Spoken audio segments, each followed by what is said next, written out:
Hey, what's up, everybody? It's Billy. I'm just gonna start the recorder here in the hopes of working out a condensed version of my conversion testimony. I have absolutely no idea how I'm going to do this. As I've said to you guys before, I do have the entire conversion testimony over on my Facebook page. It's in 24 parts, ranging from maybe 15 minutes to 25 minutes each, somewhere in that time frame, and the entire thing probably runs over 5 hours, which is just very long for new people to come to and listen to. So my intention here is hopefully to try to get it down to like an hour or less, and I don't know how I'm going to do that, so I'm just going to go piece by piece here and attempt to make that happen. So I guess the best way to start it would be just to set it up. Now, I recorded something a couple of weeks back called my roots, my occult roots. So although it may sound like these events transpired and took place over a 6-month period culminating in March of 2012, really it's kind of been going on my whole life. So this is just the last 6-month phase of it, and I guess that would be the ultimate setup for either the 24 parts that are on Facebook, or hopefully it'll fit in with this somehow, because it kind of gives a background and explaining how, what, why, where, as far as these things are possible to have happened to me. So yeah, I guess I'll just start with the setup. By September of 2011, I've been with my wife and my companion for, almost 12 years. Stacy, we were having a hard time. Not so much financially. The money was fine. She was working. She had a good job. I was working the same job I had been working for 8 years, and we were in some material comfort. You know, I had motorcycles, a couple motorcycles, guitars, and it was kind of a middle class existence. Rescue cats, no kids. At some point, probably, I want to say, probably around 2009, 2010, I started to become dissatisfied with the way things were going. I had gotten into some activism. At that time, I was into like New Ageism, as I explained in my other testimony. I was right in the middle of things like the Hare Krishna movement, New Age philosophies, meditation, self-realization fellowship, just a hodgepodge of those kind of philosophies. And I guess I kind of mistakenly considered my material abundance at that point as a result maybe of that. Spirituality I had more or less put away, but I found around 2009, 2010 I started to become really discontent with many things, and I started to have seeds of what I would call like almost despising humanity or society on a whole, and it's the kind of thing that for anybody is reasonable and easy to see how it could happen, because you see wars and people killing each other and people not paying attention. But I just soaked it in a little too much, and I don't want to say too much on it. I just want to say that I started to switch my perception. Though I was doing okay for myself and the relationship seemed secure and stable with my wife, it was probably around 2009, 2010 I started to become very discontent with the ways of the world, with the ignorance of people. And I think that's where a major shift in my psychology began to take place. And I would say by 2010 I was already starting to think about, man, I just can't deal with this world, and I don't think there's anything I can do with it. Someone from my financial bracket, maybe if I had a lot of money, I could start an activist base and I could change the world. But I'm a middle class guy, and I'm just kind of stuck in this position where I'm at now, and because of that I just feel real discontent. And I would say even as early as 2009, 2010 I started to romanticize the idea of checking out of the world. Maybe my wife had an insurance policy on me for a lot of money, and if I died it would just leave her and the cats well off. I started thinking like that pretty early. Also, by that point in 2009, 10, and just prior to September 2011, I was also heavily addicted to very powerful cannabis and marijuana. And the way I saw it at that time was I was indulging in that as a way to keep down rage, because I felt as though I was so upset with the way that I couldn't change the things in the world that I most wanted to change, or I didn't have the finances to enact those changes in the world. I felt money was the key to everything at that point. And I would numb myself out. I would smoke so much of this pot that my body was so addicted to. And I think now, in retrospect, that really did not help at all. Quite the contrary, actually. And what was happening anyway, it didn't really quell my rage. It would just calm me down and numb me out and entertain me for a certain period of time. But then actually what would end up happening, and my wife got used to this as well, was I would go through periods where I'd be, just numbed out, having a good time. I'd get frustrated by myself, but as soon as I started getting frustrated, I'd take out the marijuana and I'd just numb myself out, and that was the pattern. But it could not stop the periodic breakthroughs of rage. I'd go through these cycles where I would just become completely enraged, and it would really come out, and I had like a punching bag, and I just cracked the punching bag. I described it in my last testimony, where I would just wear myself out, and now I realized they were just demonic manifestations which were in me, and I would express them. I also said in the last one, and I'll touch on it briefly, is that I was very into this whole physicality and physiology thing, and I was a guy who was very competitive in that regard, and I like to do a lot of cycling and cardiovascular work.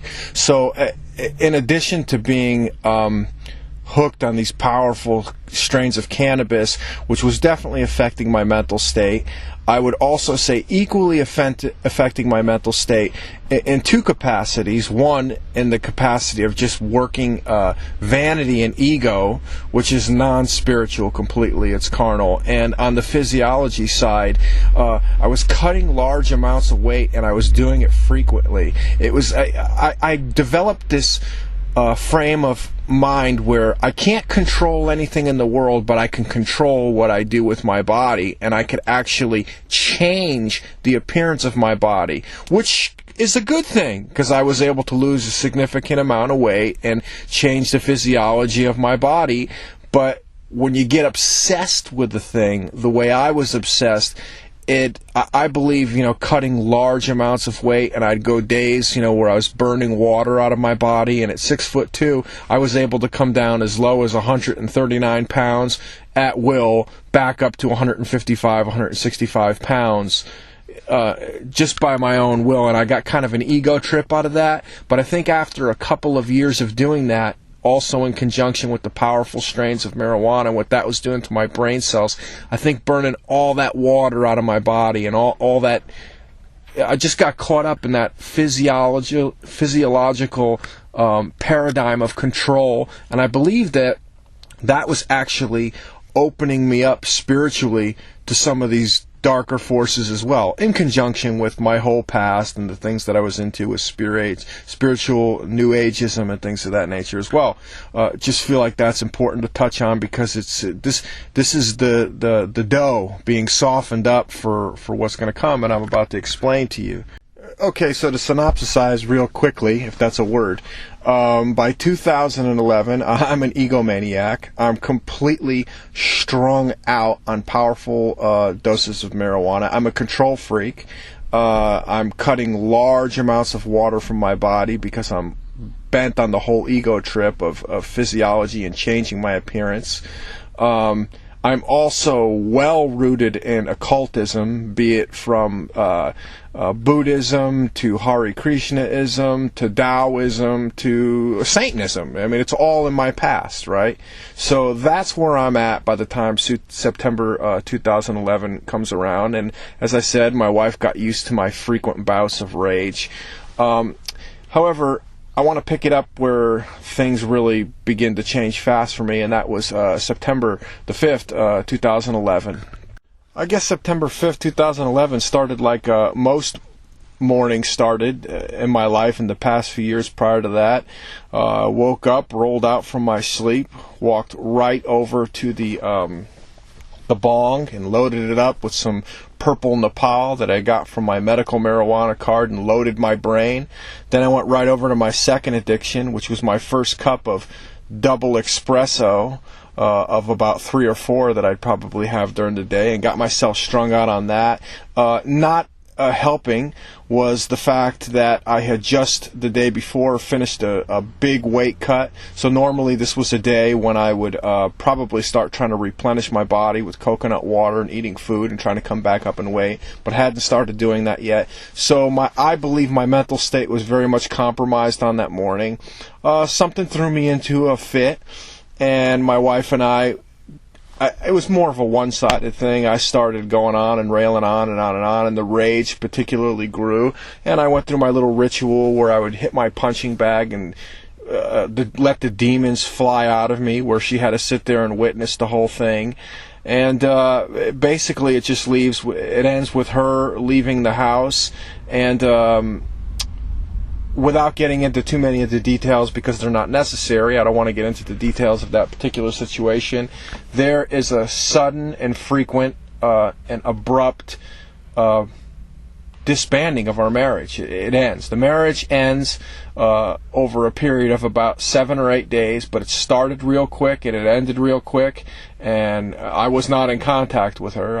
Apparently, the powers that be, the demons that came out, we're going to end that marriage. And so that's where September 5th starts, and that's where September 5th ends. It starts just like any other morning. I go into a fit of rage. I'm strung out on the efforts of the week before, all the weight cuts. My brain is not functioning correct. I'm smoking powerful marijuana. I'm drinking espresso. I go into a rage fit.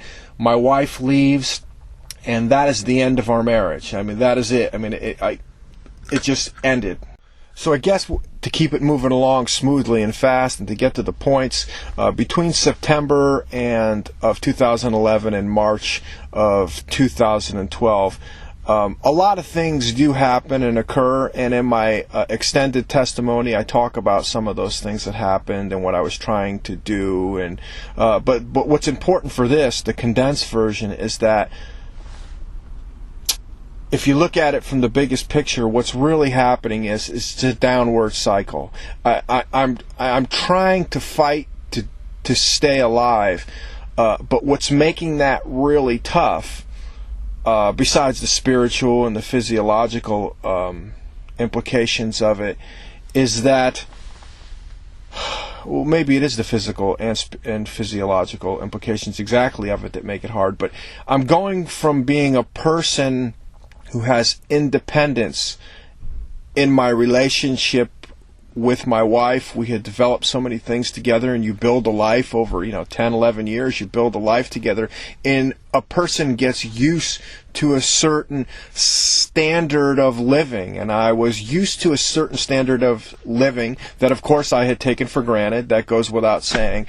From being a person who had basic necessities like food, the ability to work out, the ability to eat high quality foods, or have a vehicle, to have a job, to going from someone who had all these basic necessities met that I was taken for granted to someone who had nothing. I make a long story very short by telling people, and this is no indictment on my wife, she was doing what she believed she had to do. I walked into divorce court without an attorney, and she probably had a $10,000 attorney. So, in short, without getting into the details again, let's just say that starting with my job, because I was a subcontractor through my wife, I worked part-time as a courier. She made all the money. My wife made most of the money, and that's just a fact. I did lose my job, so my source of income was gone. She got pretty much everything. We had a car, with a blue book value of $900 at that time. I got the car, and my motorcycle, she said I could keep in court. So I walked out with my motorcycle and my car. The bank accounts were closed, the credit cards were gone, the gas card was gone, everything was gone, and I knew that was going to happen pretty quick. Probably when the incident happened in September of 2011, it probably took about 7 or 8 weeks before I realized I was going to lose everything. And the things that I did want and might be able to keep, I was going to have to get rid of, because I could not afford to maintain those things. I couldn't have a guitar collection anymore. I couldn't afford the storage. I couldn't afford to keep them. Blase, blase. You know where I'm going with this. And yeah, so pretty much by, the winter, getting into the winter, the fall of 2011, I'm done. My life as I know it, as I knew it, is over. And of course, there's the emotional, which I haven't mentioned, implications of losing someone who I loved very dearly and still love to this day, because I couldn't get my demons under control, and it caused that relationship to break. And at this point, as I mentioned in my lengthy testimony, I was more than seriously considering the idea of suicide. I did not want to live this life. I say in my testimony I was looking for jobs, but nothing was breaking through. I was not grounded, and I started looking into ways that I was going to commit suicide. And that's where this story really kind of opens up, from the perspective of the conversion and what happened and how I got there. So, I'd done the research, as I said, and I wasn't the kind of guy who was going to jump off a building or put a gun to my head. I did have a medical insurance policy, which was going to be ending in March, so I knew I had to get to the doctor. At one point I went and I got a bunch of prescription drugs, and I was going to use those at some point. Did a little research though, found out I couldn't get enough and didn't have enough to actually finish me off. Someone had sent me a link and since about dehydration and starvation and how these methods of things kill you, and I figured because I was such an expert at dehydrating my body and starving myself to the point where I can really ride that red line, I said, well, maybe this is the way to do it. All I got to do is push it and go a little further. So I decided that was going to be my method. Since I was a guy who was cutting radical amounts of weight scientifically, I knew I would just have to push it to the point where I collapsed, and then what I would do is take a bunch of prescription medications or something and sit in a bathtub and die. And pretty much that was my plan, and that was how I was going to do it. It was no mess, no fuss, no muss, no one would have to clean up, and I was already really good at denying myself food and water, so I figured this is exactly the method for me.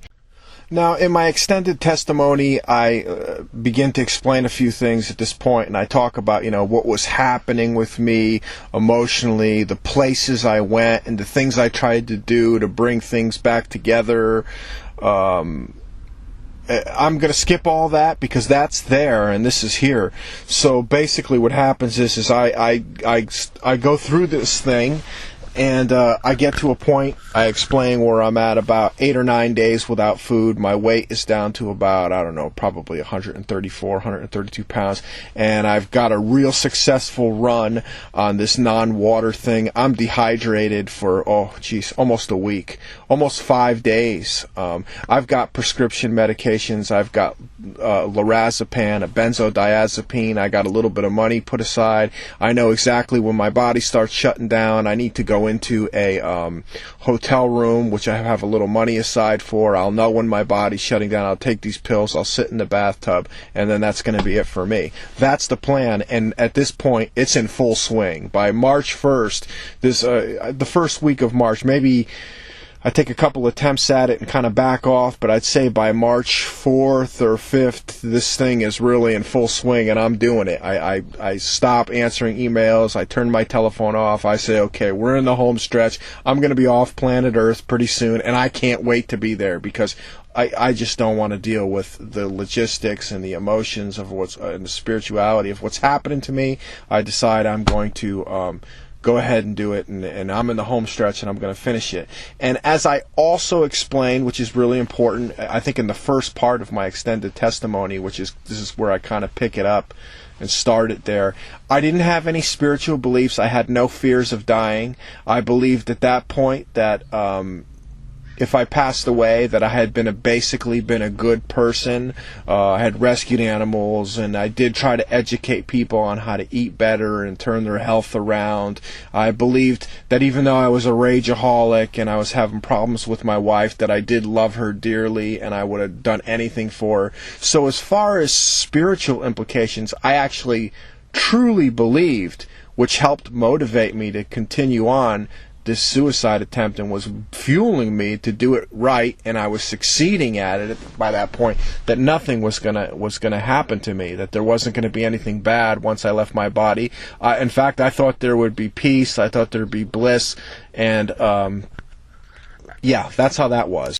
But what I also explained that this at one point in my extended testimony is, which needs to be made clear here and now, is that nothing was going to turn me around from doing what I was doing. And I think at one point I explained the only thing that could have turned me around from doing what I was doing would have been something that would be something that would never be plausible. You'd actually have to hear the voice of God. Or know that something bad was going to happen. Like if I knew, as I was trying to commit suicide and I was doing such a good job at it as I was, if I knew that was going to cause me, if I thought for a minute there was a hellish realm or there was a price to pay for suicide, as we hear, then I would have changed my mind and toughened up and tried to do what I had to do, because, that wasn't an option. But I sincerely did not believe that there was any repercussions in the afterlife for suicide. So, that would have been the only thing that could have stopped me at that point.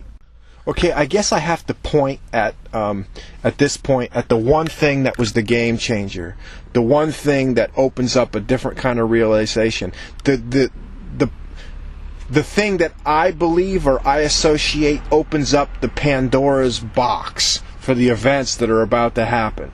Now, up until that point, like I said, I had been over a week without food, almost a week without water, and I had retreated back to a small amount of spiritual practices that I had been taught by some of my New Age friends and my Buddhist friends, because I wanted to use those practices to relax myself, to align myself with the death energy.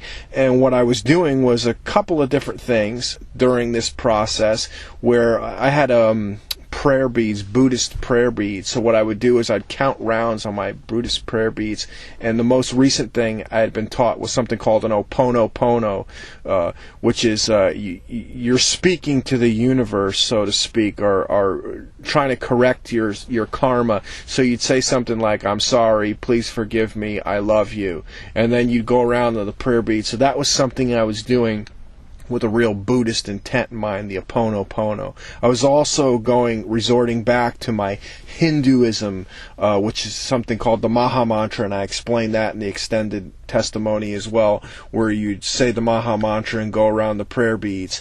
And it's important for me to say this because nothing was happening. It was just something I was doing for myself. It didn't elicit any change. I guess I hoped that some miracle would have happened when I was praying to Krishna or Buddha, but I kind of knew that nothing was going to happen.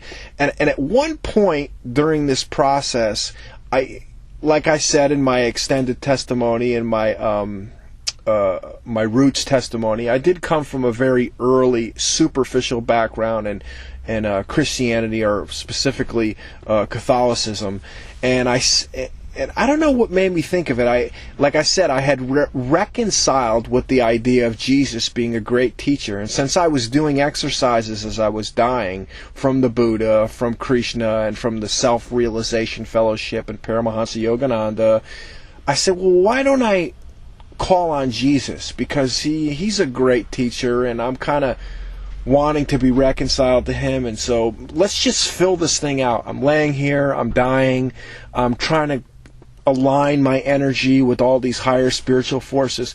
And so I try something different, and I do this deep breathing exercise, and I explain this in my extended testimony, where I take a deep breath in and I hold it as long as I could, and as I exhale I say the words, "Help me, Jesus, help me, Lord." and I say, help me, Jesus, help me, Lord. And that's the newest thing on the last night before the Pandora's box opens, which I'm going to explain to you. Now, as far as what actually led me to say that new thing, help me, Jesus, help me, Lord, in my extended testimony, I do a lot of talking about the couple of days before all the crazy stuff starts to happen, where there's already signs. I described it as the spiritual veil was breaking. I talk about where I was in certain areas and how people were just, I almost had an intuitive sense that without me telling them or without them knowing me, that they kind of knew what was going on, and I that was kind of clear, and I understood it, and I didn't think it was trying to corral me anywhere. I just thought it was just the way it was. I was becoming more perceptive as I was dying, and so I explain a lot of that in all those situations.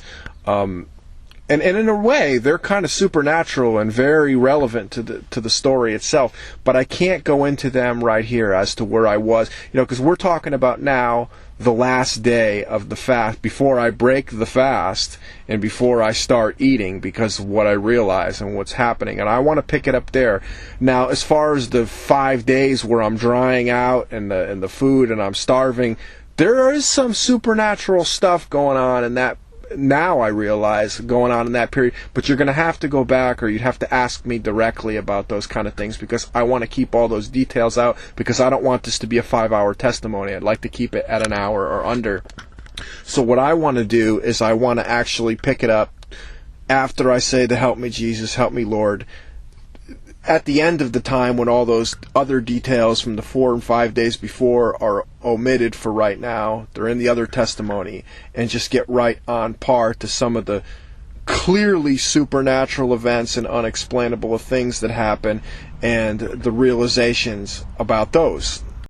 Okay, I'm going to talk about 7 things specifically now.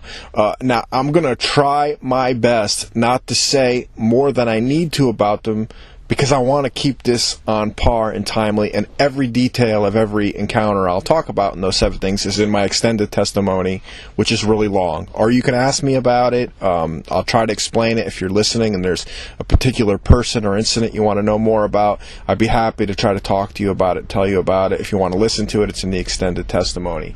On March the 11th, which is the day before I break the fast. It's probably 5 days without water, 8 days without food, or pretty close, somewhere pretty darn close to that. What happens is my body's shutting down, but I'm still walking around. I'm walking around Fullerton, and I'm thinking about life, and I'm getting through this process, and there's a number of physiological signs happening to me, which I talk about and explain. But I want to talk about the first meeting with what I consider to be a catalyst or a supernatural meeting, or one that was, now I understand, was ordained by God, that it was the first of the helpers that was sent to me by the Lord to try to corral me into the right direction. That's how I know it, but I didn't know it then.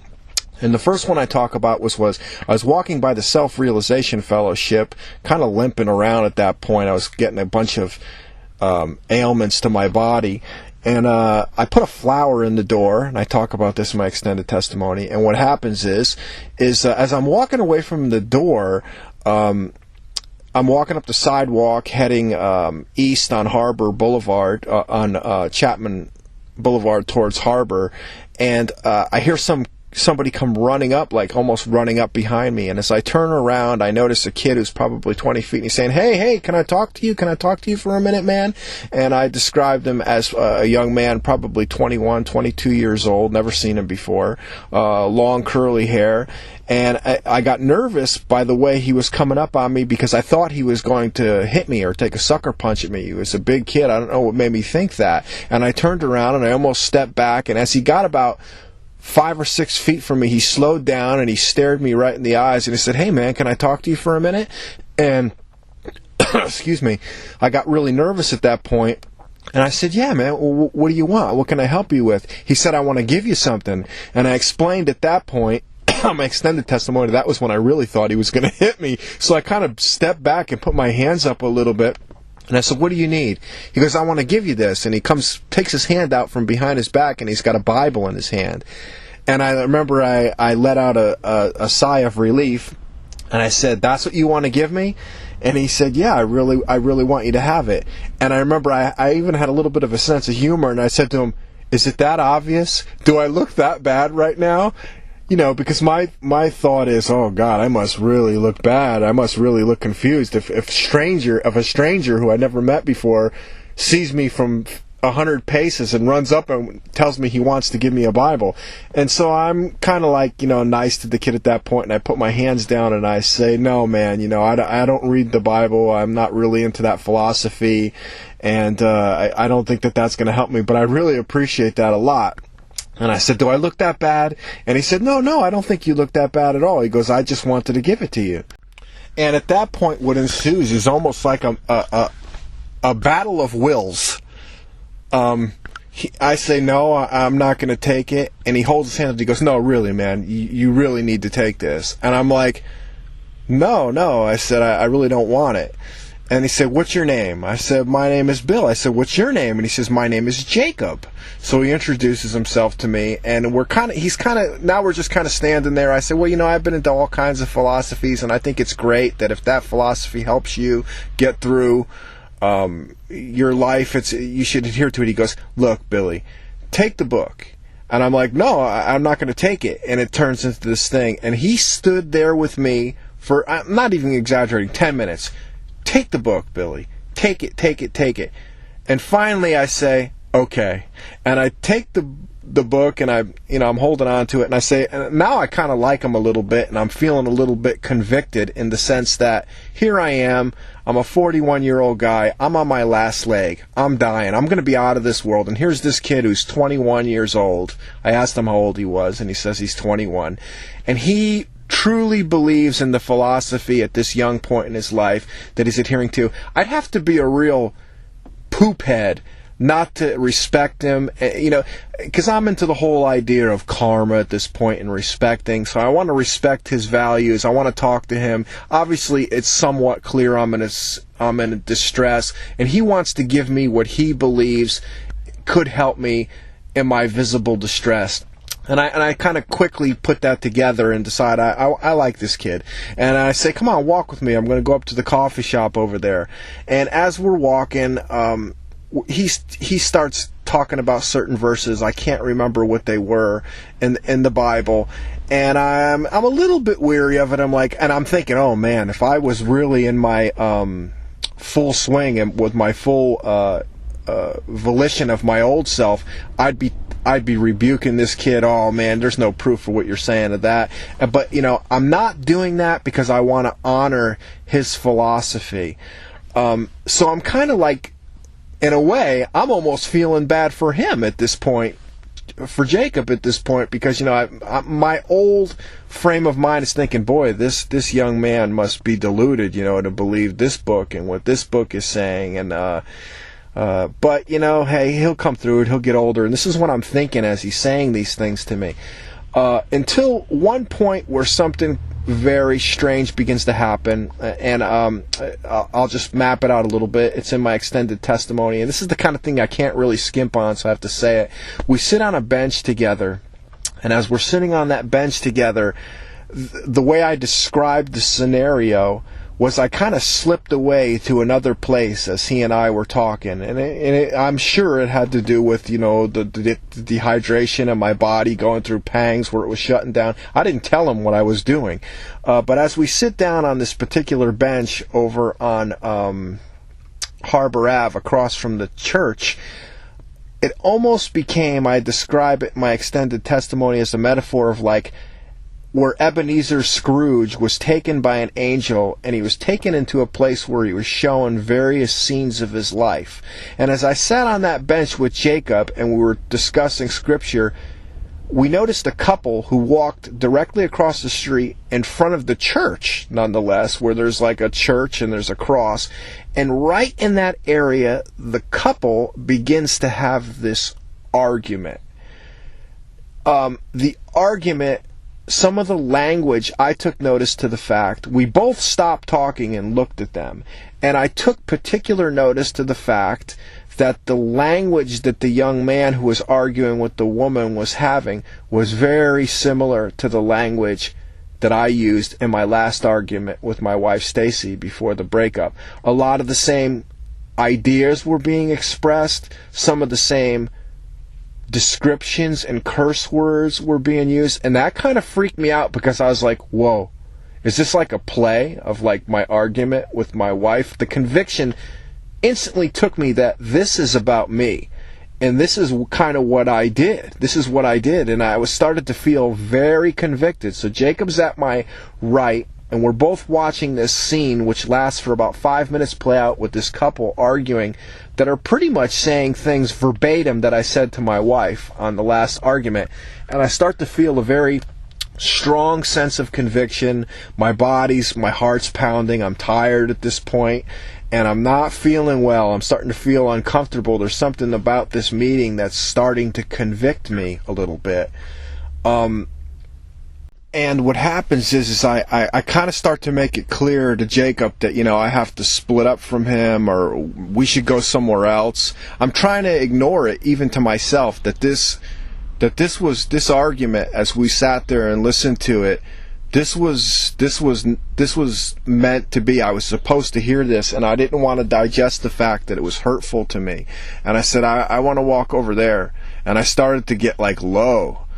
But he didn't leave me. He stood with me. And I remember then we went to this one area near the coffee shop where it was kind of quiet. And I sat down because I started to feel real low. And he sat down next to me and he said, "Give me your Bible." And he sat next to me and he just kept underlining these things. And then as he would underline something, he would read it to me. He'd underline something and he would read it to me. And he did that for as long as I sat there, for an hour. But I felt very sad. But I was trying to disguise my sadness. But because I didn't know, I didn't have the heart to say, "Kid, leave me alone." I didn't have the heart to say that to him at that time. And I could tell, he was picking up on my energy, that I was sad and I was low. And he didn't coddle me. He just went right for the Bible, and he just kept underlining things, and he would give it back to me and read it to me. And at one point he said, "I have to go." And I said, "Okay." I said, "Thank you so much for hanging out with me, man, and good luck in whatever it is you do." And that was the first meeting where it was dark, but he was definitely trying to get me thinking about the Bible, really trying to get me thinking about the Bible. He spent a good 90 minutes with me, handing that thing off to me. There was a supernatural exchange. What happened across the street, I describe it in detail, and how everything went silent when that argument was taking place. I was supposed to witness that, and it was supposed to convict me, and it did convict me, and I did witness it. I became very downtrodden. I walked away. He never left me. He followed me. I sat down and slouched down. He sat down and slouched down with me, and he kept reading that Bible. And that was step one, and what was going to happen. I wasn't going to change my course. There was no way. I never thought for a minute, oh, well, if I start reading this Bible and I start reading this word, things are going to turn around. I did not even have anywhere near that kind of faith. But I do remember before he left, he did say something to me that everything he said to me stands out to me. But this in particular, I made mention to the fact that I knew it was too late for me. This book wasn't going to be able to do what he thought it was going to be able to do for me. And he said to me, at the last second, "Jesus is going to save you." That's what he said to me. And I just thought of it like, oh, okay. And that was one of the last things he said to me. This was just prior to where he started underlining the Bible verses and reading to me. And then Jacob walked out. He walked away, and that was pretty much coming close to the end of the day on March 12th. I'd want to move on now. I spent a lot of time on this, but I feel like this is the minimum amount of time I needed to spend talking about Jacob. We're going to move on to the next thing now. Okay, so as I alluded to a little bit ago, I also said that, this is the last day before all hell breaks loose, which begins on the morning of March 12th. So this is really the last day of the suicide fast and dehydration. I don't know I'm going to break it yet, but you guys know I'm going to break it because that's what this story is about, because of what happens. Now, I had explained that up to that point, the 5 days prior, where there was no food and there was no water and the weight was down, some other things were happening. Now, what's worth saying about those other things, and they're all explained in detail in the lengthy testimony, broken down by each day, pretty much, or at least a few of the more important ones, was that everything that was happening was kind of gentle. You know, it was really rough for me emotionally. I'd go through spots where, I'd just break down and cry. I felt destitute. I felt lost. You go through all these things because you want to try to save yourself, but the overlying conviction is that, I got to get out of here, and I have to die, and that's the only way I'm going to shake these feelings. But everything that had happened in that 4 or 5 day period, which gently tried to corral me, I felt, now I know it was the Lord, or it was the Spirit. Maybe not my own spirit. Maybe I was devoid of the Holy Spirit. I'm sure I was to a large extent at that point, as I didn't accept the Word. I rejected the Word, and I had a dysfunctional understanding of the function of who and what Christ was. So it was probably just the faith and the Spirit and the believers who happened to be around me, and I talk about that. But it was almost like a gentle nudging where people intuitively knew what was going on, and I even described it as somewhat supernatural in and of itself, but it wasn't anything that jarred me. That I just viewed them as sort of synergistic meetings with people where we were on par with each other, and they kind of knew where I was at spiritually without me having to tell them too much of my situation. But the dynamic was about to change, and I explained that as well. This is a big point that I have to touch on. It went from an environment of 4 or 5 days of kind of like intuitive knowing based on the spirit of other people trying to direct me and guide me in a gentle way. But I consistently rejected that, and I would say the biggest rejection of that kindness and of the most common sense words that I received from Jacob in regards to reading this book, starting to get an understanding of Christ, he was the last one in that trend of gentle. Of course, he was the most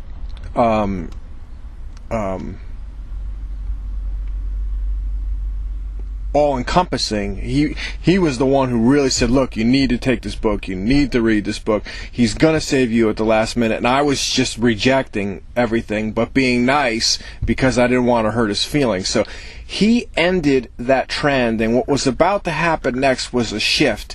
There was about to be synergy and meetings, and light was going to be emanating. Principalities would be operating through people over the next 16, 18 hours, but they weren't good ones anymore. It was almost as if now I look at it in terms of the Lord was sending those people to me for whatever reason, as unworthy and as unrepentant as and rejecting of his philosophy as I was, maybe only because of the prayers of people back east who kind of knew what I was doing. I've pondered that, but that's irrelevant right now. But I was rejecting it, and I think what happened was the Lord decided he was going to have to switch gears, and he was going to have to wake me up and show me something that was not going to lull me or make me think, oh, isn't that nice, so I continue on my path. What happens next takes me in completely the opposite direction, and I'll try to explain that here.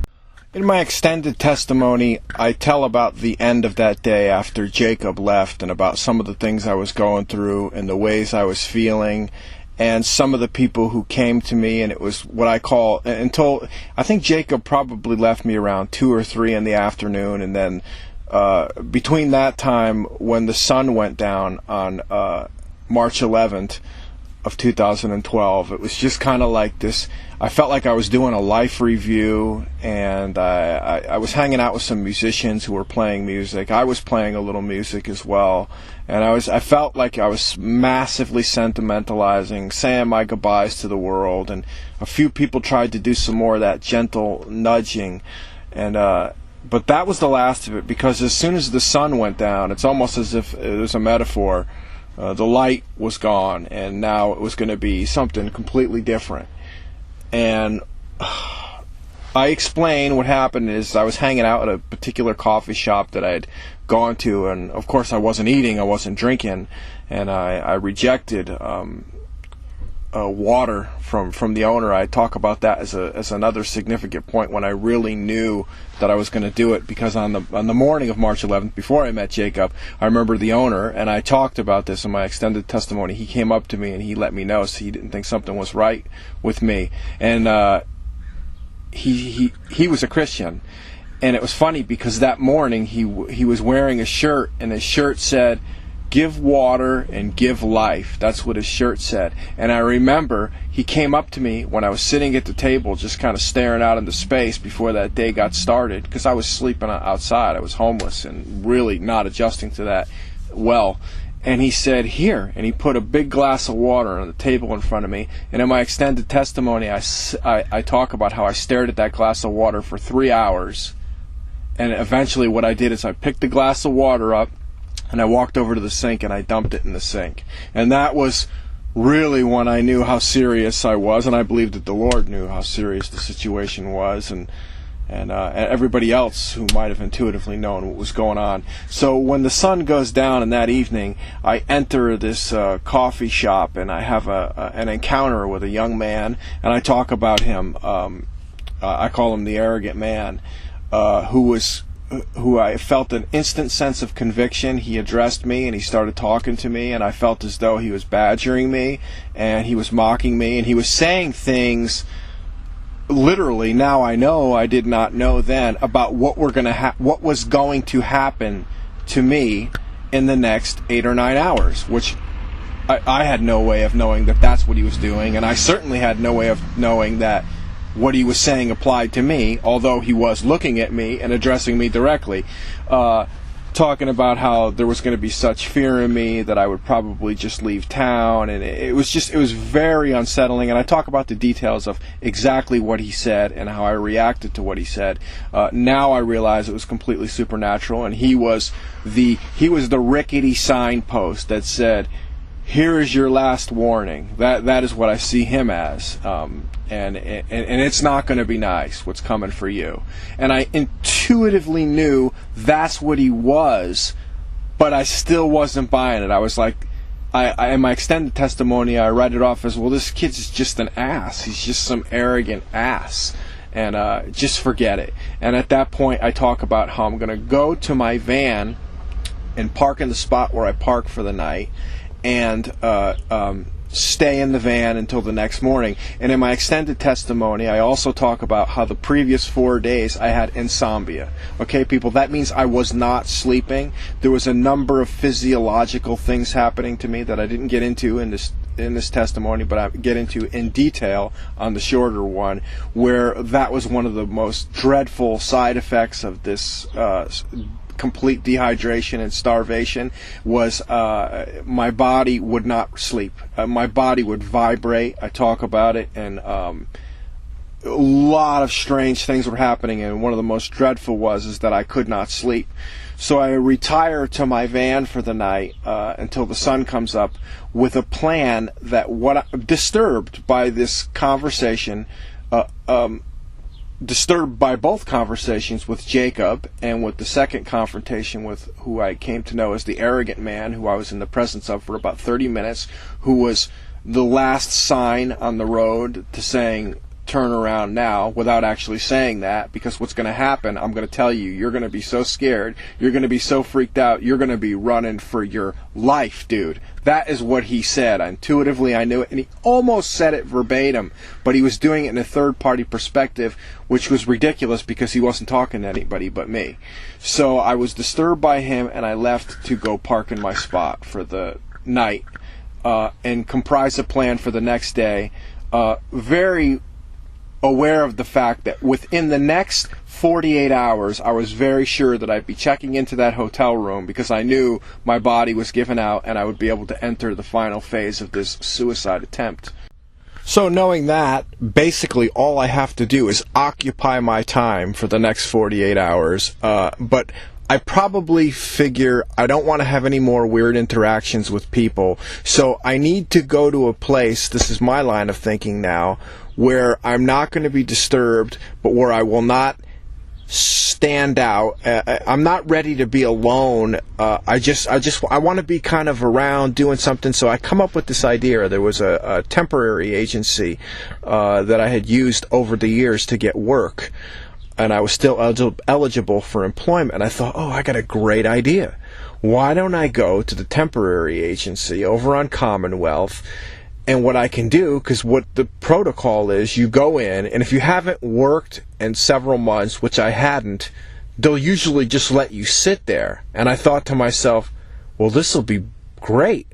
I can go in there, I could sit down, everybody's just going to be sitting around reading the paper, and they'll never send me out. I'll sit there all day, and then it's like, you know, I'll have a place to go that's quiet, where it's not social, where people aren't talking about their lives. People are just waiting to go to work. And that's what I think I'm going to do. I'm going to go in there. And then I did entertain the idea, what if they send me out? And I said, well, they're not going to send you out because you haven't been there in a long time. And I explained my thoughts on that. And I said, well, even if they did, I would just take it easy, you know. And if I didn't feel well, I'd walk off the job. But it seemed like a great idea. Get up in the morning, get out of the van in the morning, and go to this temporary agency where I will be able to sit in silence all day in the air-conditioned office in a seat and just meditate.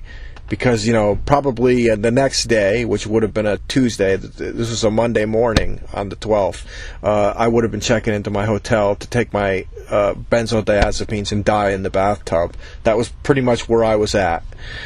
So let's start what happens. As normal, I did not sleep that whole night. I think I made some phone calls at 3 or 4 in the morning to some people who had been hanging with me, and they knew, and they were just praying for me. You know, people from back east, maybe 1 or 2. That was it, who I was talking to at that point. I remember I tried to do a little writing in my van. I turned the lights on at night, and I think it was around 6:30 a.m. when I actually began the process of driving over to the temporary agency. And, well, this is the part in this condensed testimony. I don't know how condensed it is. My guess is we're running pretty darn close, maybe even over an hour at this point, or getting pretty close to it. So I'm really trying, and this is the most challenging part, because this is where the most details come in. So I want to let you know that all the details from the moment I pull up to the temporary agency till the time I leave are all in the extended testimony.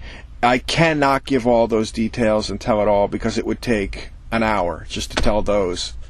So I'm just going to gloss over them.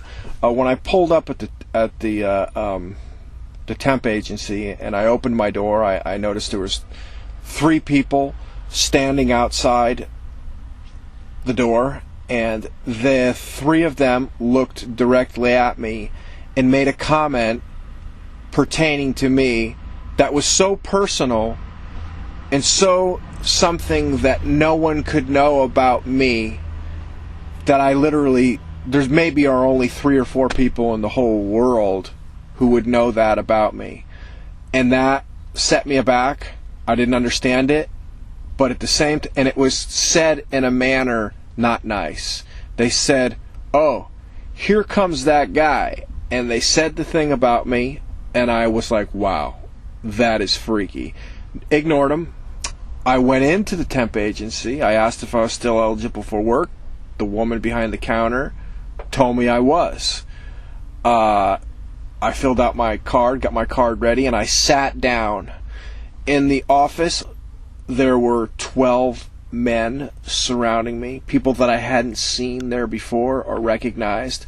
I probably took my seat somewhere after 7 o'clock, and in my extended testimony, which is really a must, you must, or if you had any questions about this, you can ask me, but I'm not going to talk about the details. I talk about how between 7:15 that morning, I sat there in complete silence, listening to 12 men in an escalating fashion, begin to talk about me, who had not said a word to them or never met them before in my life, down to details of my current suicide attempt, my divorce and the implications of that divorce, to where I was staying, what I was driving, and it just flipped me out. I mean, but I never reacted. I kept my eyes closed, and it just got a little more. I explain how it gets more terrifying as the time goes on, because over this 4 hours, this kept going on and on and on, and I was basically just sitting there saying, how could these guys know this about me, and how are they reading my mind, how are they reading my life, how can they know all the things of me that they know? And I think after the couple of hour point of them doing that, the first thing I thought to myself was, wow, I wish I had a legal pad, because I could write down all these things that these guys are saying that I can go over later and say, check, correct, because they're saying all these things. The next thing I thought is, well, as long as they're not threatening me, or there's no threats against me, who cares? This is the universe. This is something happening, and I don't understand it, but it's because I'm dying, and it's just the way the universe is letting me know. It's giving me a harsher angle on it now than it did the previous 4 days. But as soon as the conversation switched to violence that was going to be perpetrated against me, I talk about I become unglued silently, and my body slips into this cold sweat where there's these 12 to 15 men talking amongst each other about aspects of my life, as I'm sitting there with my eyes closed like a Buddha or something in a meditative state, and they're talking about aspects of my life and how they know where I live. As soon as the one guy said, I talk about one individual, I know where he is and we're going to go get him tonight, basically, was what it comes down to. That was when I knew, however this was or whatever this was about, now I was in danger and I had to get out of there. I talk about that. And then I talk about, I stand up and I go into the bathroom and put water on my face, and this is when I start talking loudly. God, what is going on? What is happening here? How could these men know this? What's going to happen to me? I'm really scared and I don't know what's going to happen. I talk about how when I walk out, there's men surrounding my van, standing around my van, smoking cigarettes, and everybody's watching me. Every eye on that temporary agency on the floor is on me at that point, and I know I can't leave. And I talk about, in the extended testimony, how at that point another individual walks into the temporary agency, and I describe him as the Angelic Armenian, meaning that he was a well-dressed guy, he had dark skin, his hair was back, and I talk about, I know how Armenian people, because I've lived amongst them back in the day in Hollywood, and I knew he was an Armenian, maybe an Italian guy, and I was very nervous when he walked in, because I thought, oh my gosh, is this guy gonna like pull out a gun and shoot me in the face right here? Because at this point, all stops are gone. This is, and there was points in this process, like the first hour, if some people would say, how come in the first hour, you weren't freaking out when they were reading your mind? Well, you start to use your own logic, and you say stuff like, well, there's cameras in this place, what are they going to do? Jump me and attack me right here? Let them read my mind, let them do their thing, whatever, I don't care, I'll be out of this world soon. But when they started disclosing some of the information they were disclosing and talking about, and there began to become threats of physical violence in me, I thought anything could happen at any time. At any time, I am going to be taken and murdered. So now there's that, right in that second, where the threat comes through that says, we know where he is, we know where he drives, and we're gonna take him and we're gonna kill him. Now it goes from, a sense of paranoia and annoyance to a sense of urgency, because you sincerely believe you're gonna be killed. And isn't it ironic how just as I'm talking about that point, the car alarm next to me starts wailing off, because did you hear that? Boop, boop, boop. That is exactly when that last comment was made, and I talk about it, when I said, oh, I know where he stays. He drives the white van. He stays in the Walmart parking lot. We're going to go have a visit with him tonight. As soon as I heard that, it went from the Buddha, relaxed, who's just soaking all this stuff, to boop, boop, I mean, the alarm blew. It was a meltdown. That was when I went into the bathroom. I came out and I seen this, the guy I now refer to as the Angelic Armenian, and I don't know what it was.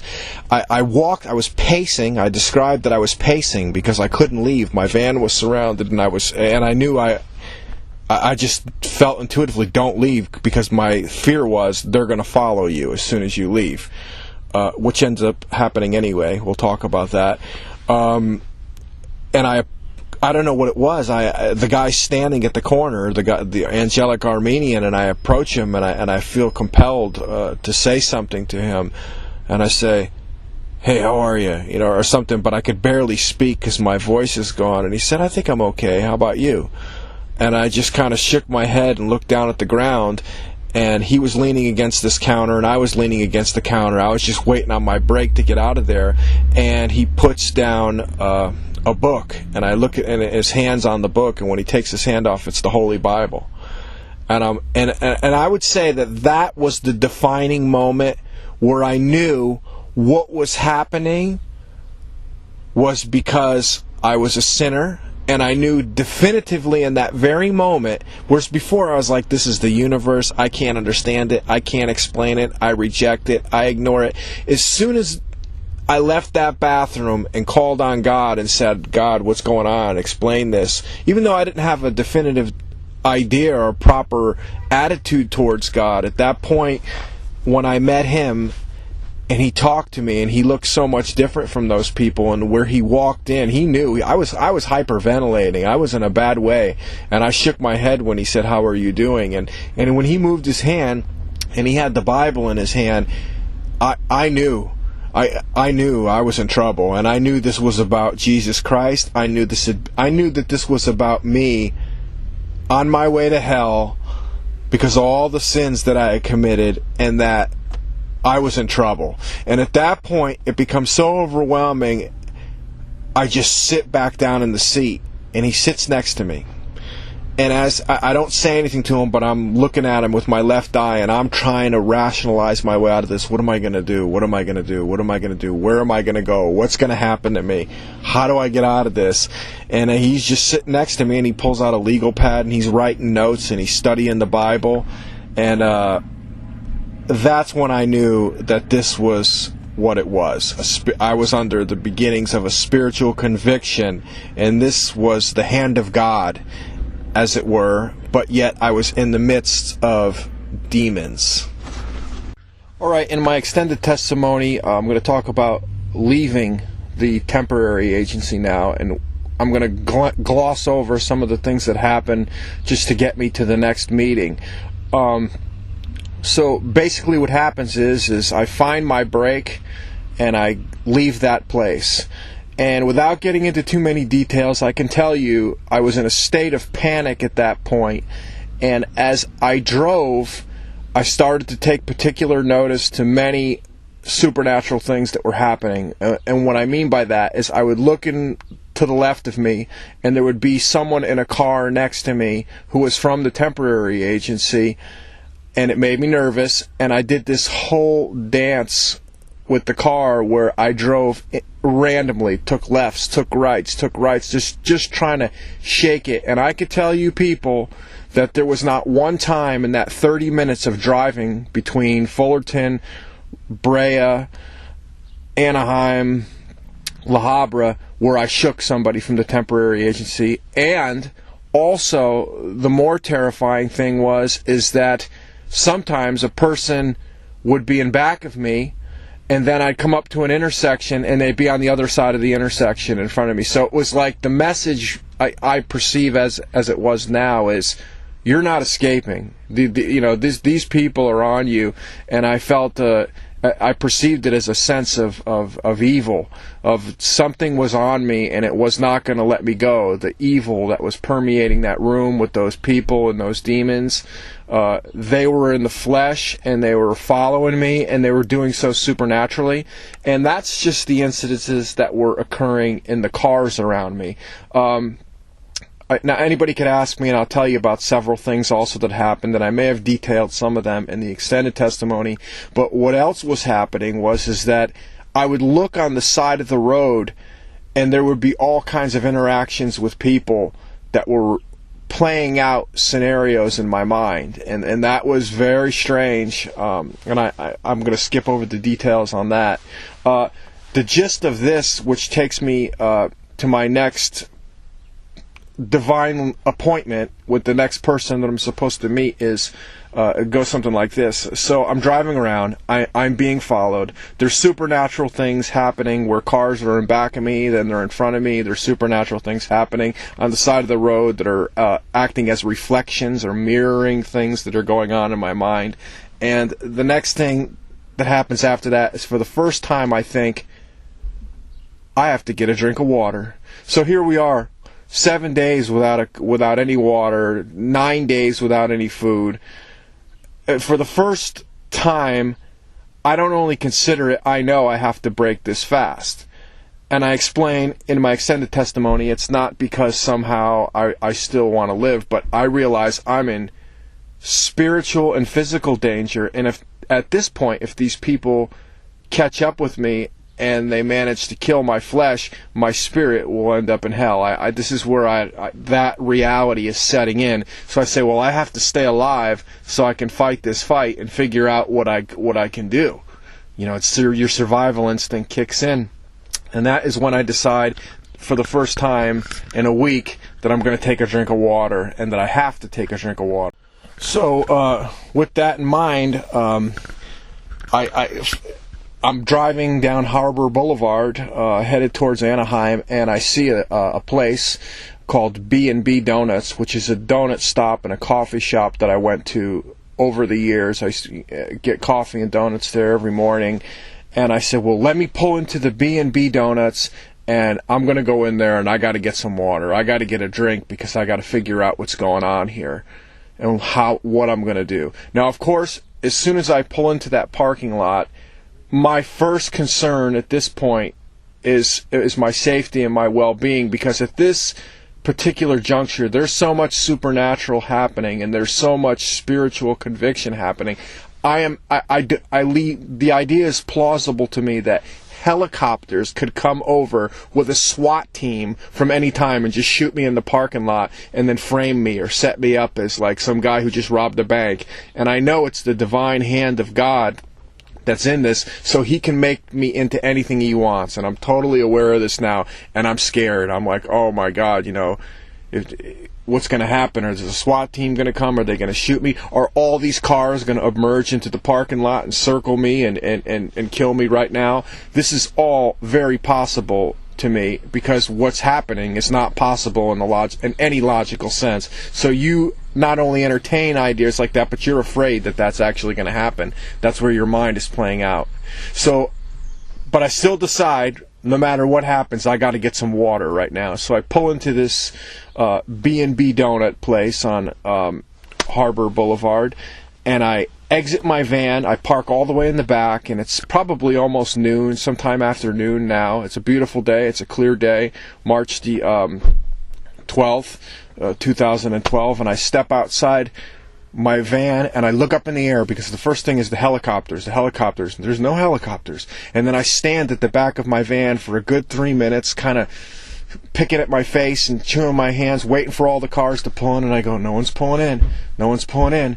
It seems like it's stopping. And I go get the water now. So I walk into the B&B Donuts, and I explain what happens with the clerk in my extended testimony, how they're I think they're Vietnamese people, but they recognized me because I'd been there over the years. And I remember I said, can I have a cup of water?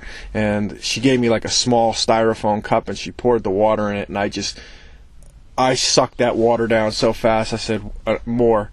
And so she kind of gives me a weird look, because they don't really speak. They like you to buy things. And she pours the second cup of water, and I suck that down. I mean, it's just evaporating. And then for the third time, I put the small cup down, and I say more, and she gives me a dirty look. So I reach into my pocket and pull out a $10 bill and put it in the tip cup, and I said more. And she smiled. And then I think I pretty much drank probably 6 styrofoam cups of water. And I stopped, and I looked around, because there's windows around the whole building in the donut shop, and I was like, well, I don't see nothing. And what happens next is I meet my next divine appointment. I walk out the door, the double glass doors. I have a styrofoam cup with water in my hand. And when you walk immediately outside the door at this particular location at B&B Donuts, there's an old rickety picnic table right outside the door on the left-hand side near the old rickety payphone. And there's a guy sitting on the bench. And I describe him as, he's probably almost 65, 70 years old probably. White hair, white mustache, kind of well-dressed, just normal looking.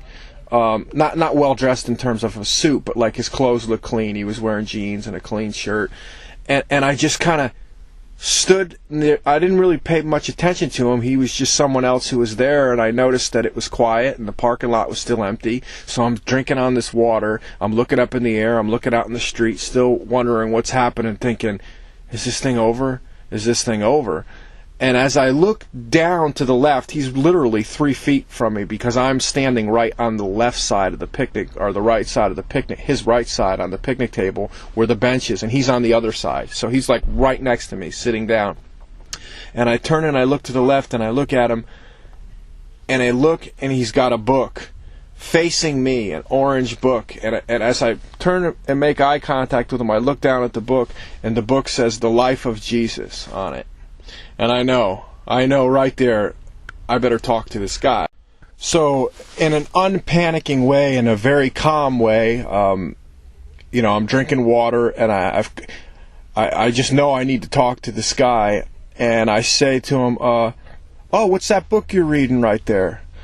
Just to open up the conversation. He goes, "Oh, it's just a book based on some of the Gospels of Matthew and John. It's called The Life of Jesus. I've read it before, just going over it."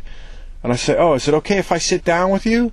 And he says, "Yeah, sure, go ahead, sit right down." So I sit down on the other side of the picnic bench, and now we're both sitting on the picnic bench.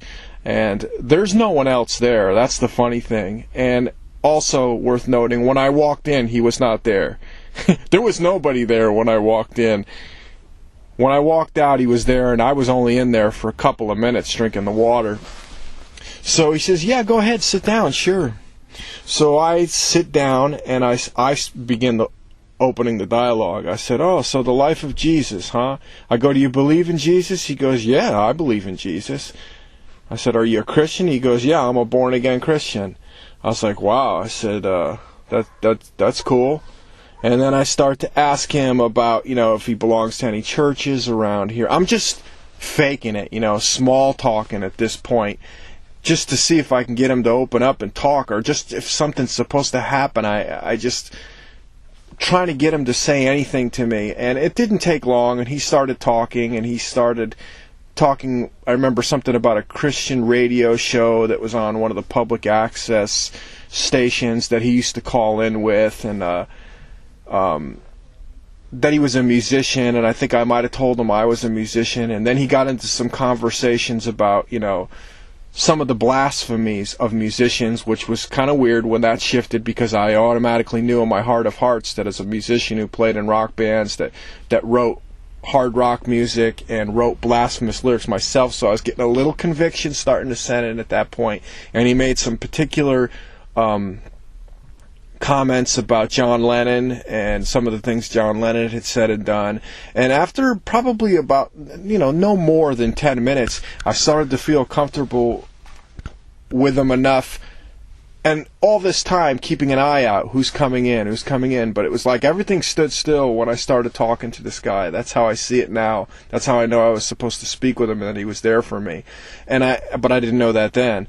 So I cracked open. I took the conversation to the next level, and I describe it in detail in my extended testimony. But I asked him, "What's your name?" And he says, "My name is John." I said, "Okay, John, my name's Billy." I said, "Let me ask you this. Do you believe in the supernatural? Things that can happen, that cannot be explained, that there's no explanation for, and that God could have his hands in that?" And he said, "Yes, of course, God's sovereign, he can do anything he wants." That was kind of the gist of it. And then I kind of let the cat out of the bag a little bit. I said, "John, what if I told you that on this very morning, things are happening to me that I don't understand, that I can't explain and that they're scaring the daylights out of me. He said, well, I'm not really sure what you mean. And I think I kind of repeated myself again, and I said to him the same thing. And then I described this in my extended testimony. He said to me, let me ask you a question. And I said, okay. And I was like, okay, now we're getting somewhere. I'm thinking to myself. He said, have you ever been into anything demonic? Have you ever been into demonology? Ever done anything against God or Christ? And right there, of course, as my mind had already, back right from the moment in the temporary agency where the Angelic Armenian an hour earlier had revealed the Bible, and right then, and when John had asked me, have you ever done anything that demonic or been into demonology or done anything against Christ, the conviction again set in the same way. And I looked at him and I said, yes, I have. And so I confessed it.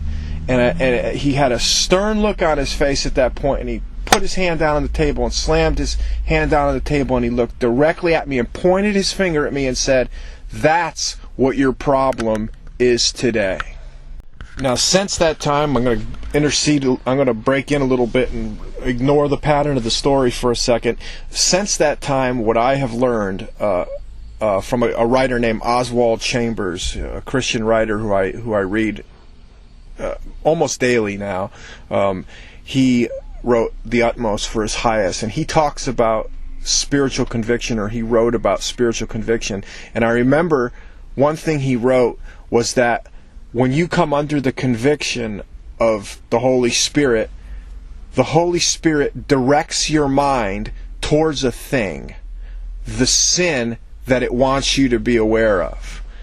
And boy, I'll tell you what, from the moment in that temp office with the Angelic Armenian, and from the moment of that revelation that John gave me on the picnic bench that said, have you been involved with demonology, done anything against Christ? And when I said yes, and he said, that's what your problem is, there was no denying where my mind went. My mind went right to the fact of 1996, when I made a conscious effort because of my brokenness of my marriage, and I turned away from God and shook my fist at the air and got into the whole Anton LaVey philosophy of Satanism.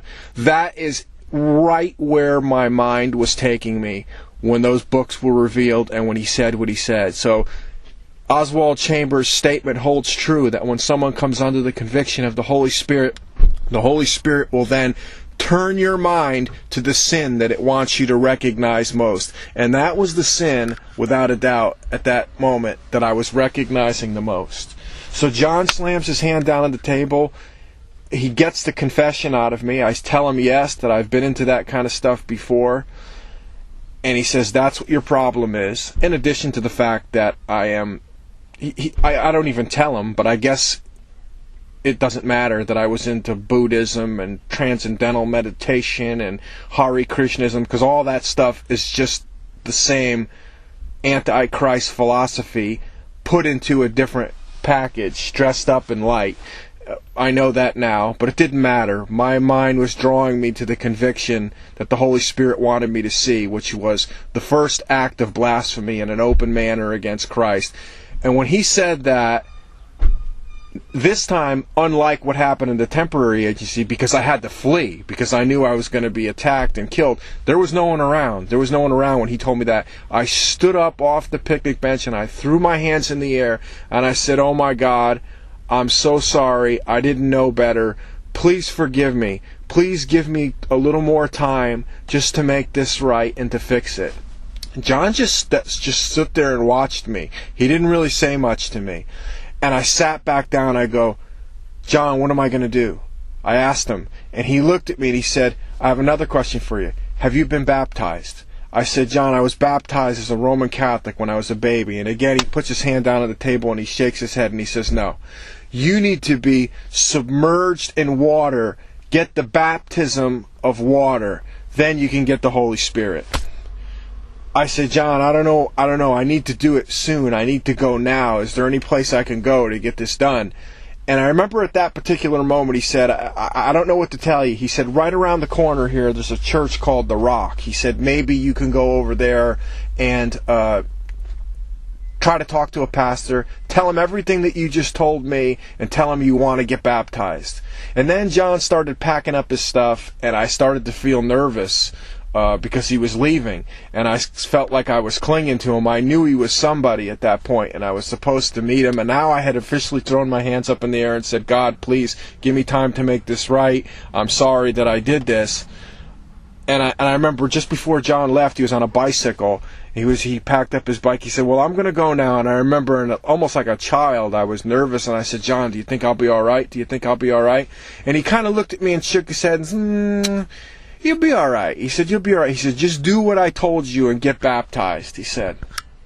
And that's kind of where the meeting with John ends. There's more details, but I can't get into them right now. They're in the extended testimony. I want to move on. So as John leaves, I walk back to my van in this big parking lot, and directly across the street from where I just had the conversation, actually while I was having the conversation with John, I took notice to some individual standing at the edge of the Costco parking lot. Like I said, I was in Fullerton for 18 years. I never seen this guy before, but he looked like he was a panhandler from a distance, but he looked a little different than most panhandlers simply because of the fact that he looked significantly more emaciated than your standard panhandler than I had ever seen in 18 years living in that area. And there was something in my mind that was saying, you have to go over to that guy because you have to give him something. I mean, at this point, I still had some money in my pocket. I had the last of my eggshell, my knot or my nut in my pocket. You know, I had a couple $100 at that point. And I said, I got to go over to that guy. I got to give him something. So I was hoping that he would remain there and when John left, I said, okay, next order of business, I have to go over and I have to speak to that guy. And he never moved. He had a blanket over his head. And as I approached him, I took notice that he was very emaciated. He looked like someone who'd been outside for a long time. And now I almost describe him as what I would call like as looking as though he was a biblical leper. I describe him in the extended testimony. And I walked over to him and I said, how are you today? And he had a very slow and deliberate voice. He was very thin, very tall, and he was standing, and he had a beard, and his teeth were bad, and he had like a blanket over his head, so it looked like he was almost like an Arabian or something. And he talked in a very kind of slow manner that I remember. And he said, I'm okay, how are you? Very soft-spoken, set me at ease. I said, I'm okay. I said, I just see you standing out here. It's kind of hot. I said, boy, you're really working it. I want to give you something. And then I remember I pulled out a $10 bill, and he said, thank you. And then I thought that I would turn away and walk away from him, and I started to do that. I said, well, God bless you. And then I said, no. You need to give him more. And I reached in my pocket, and there was two 20s, and I gave him the two 20s as well. I think I ended up giving him like over $40. And he just said, oh my, that is very, very kind of you. I said, I just want to help, man. I said, I'm in the middle of trying to change my life right now, and I seen you standing over here, and I just wanted to come over and try to do something and give you something. I wish there was more I can do, and I hope that God blesses you, I said. And he said to me, can I pray with you? And I said, please. I said, pray with me. And he held out his hand, and I remember I grabbed his wrist, and he pulled a Bible out of his back pocket, and he just held the Bible as he prayed. And I don't remember what his prayer was. I honestly don't remember, because I was just so taken aback, and there were so many things going through my mind. But I know I was supposed to go over, and I know I was supposed to talk to him and meet him and give him something. And he pulled that prayer out, and I just said, thank you, man. Thank you for the prayer, and God bless you, and I hope things work out for you. And I left him to walk back over to my van to head over to this, try to head over to this Rock church to see if I can talk to a pastor. As soon as I started my van and proceeded towards the exit portion of the B&B parking lot, I had a lot of things going on in my mind about my future and what I was supposed to do and what this whole thing would entail. And it was immediately after, I didn't even pull out onto the street, and sitting across the street, right kind of near where the leaper guy was, the guy who I'd just given the money, I saw a woman sitting on a bench, and she was in the temporary agency when I left. And I talk about I didn't talk about her in this testimony, but she was in the temporary agency on the way out after my interaction with the Angelic Armenian. For the time restrictions, I did not speak about her. She's spoken about in the extended testimony and who and what I thought she was, just another signpost. But as I was pulling out, I noticed right away, I didn't even get out on the main road, and the first person from the temporary agency appeared right in front of me, and she was staring right at me, and I waved my hand at her and tried to get her to react to me, and she just did nothing but stare at me, and then the heart rate kicks right back up, and I'm in fear, and literally to get to this rock church, it wasn't really a church, it was more like one of those modern warehouses where they hold worship services. I pull around the corner, and I literally just had to go a few hundred feet, and I'm panicking, and I pull into the parking lot, and I run to the side of what I recognize to be the entrance to the church or the warehouse where they have the church services, and as I get to the door in a panic, I pull on it, and the door's locked. It's not there, and I'm like, oh God, oh no, what am I gonna do? I'm panicking, and I'm trying to get inside this church, and then a woman's face appears, and she kind of speaks through the mail crack of the door up on the side, and she says, what do you want? I said, I'm here, I need to talk to a pastor, it's an emergency, I need to be baptized. And she just looks terrified, because I am actually very emaciated at this point. I have not eaten in over a week. I am completely dehydrated. I'm unshaved. So I'm not emaciated to the point of the guy I was just speaking of, but I'm emaciated. I'm foaming at the mouth, and I can tell she's scared. I'm scaring her. And I also take notice to the fact that right behind her, there's a little girl holding onto her leg, peering out the door, looking at me, and I realize, oh my God, I'm scaring these people, and she says, there's nobody here that you can talk to right now. During the day, it's a daycare center. I can't help you. And so in a panic, I turn, and just as I'm turning, there's a short Spanish guy in back of me, and he's just kind of got his arms folded, and he's like watching me, and I said, do you work here? Can you get me in? Do you know where to speak to a pastor? And he goes, no, man, in broken English, I don't work here. But I could see he's got like a brochure for the church in his pen pocket, and I could see a cross or something.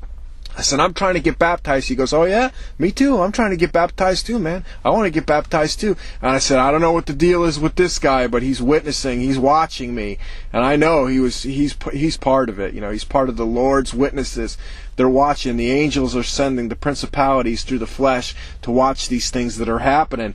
And I run away from him, and I run back into my car, and I don't know what it was next, but I looked up at a sign, and right above it there was something called Treasure Island, and it had a palm tree and like a beach and a little island in water, and the first thing I could think is baptism.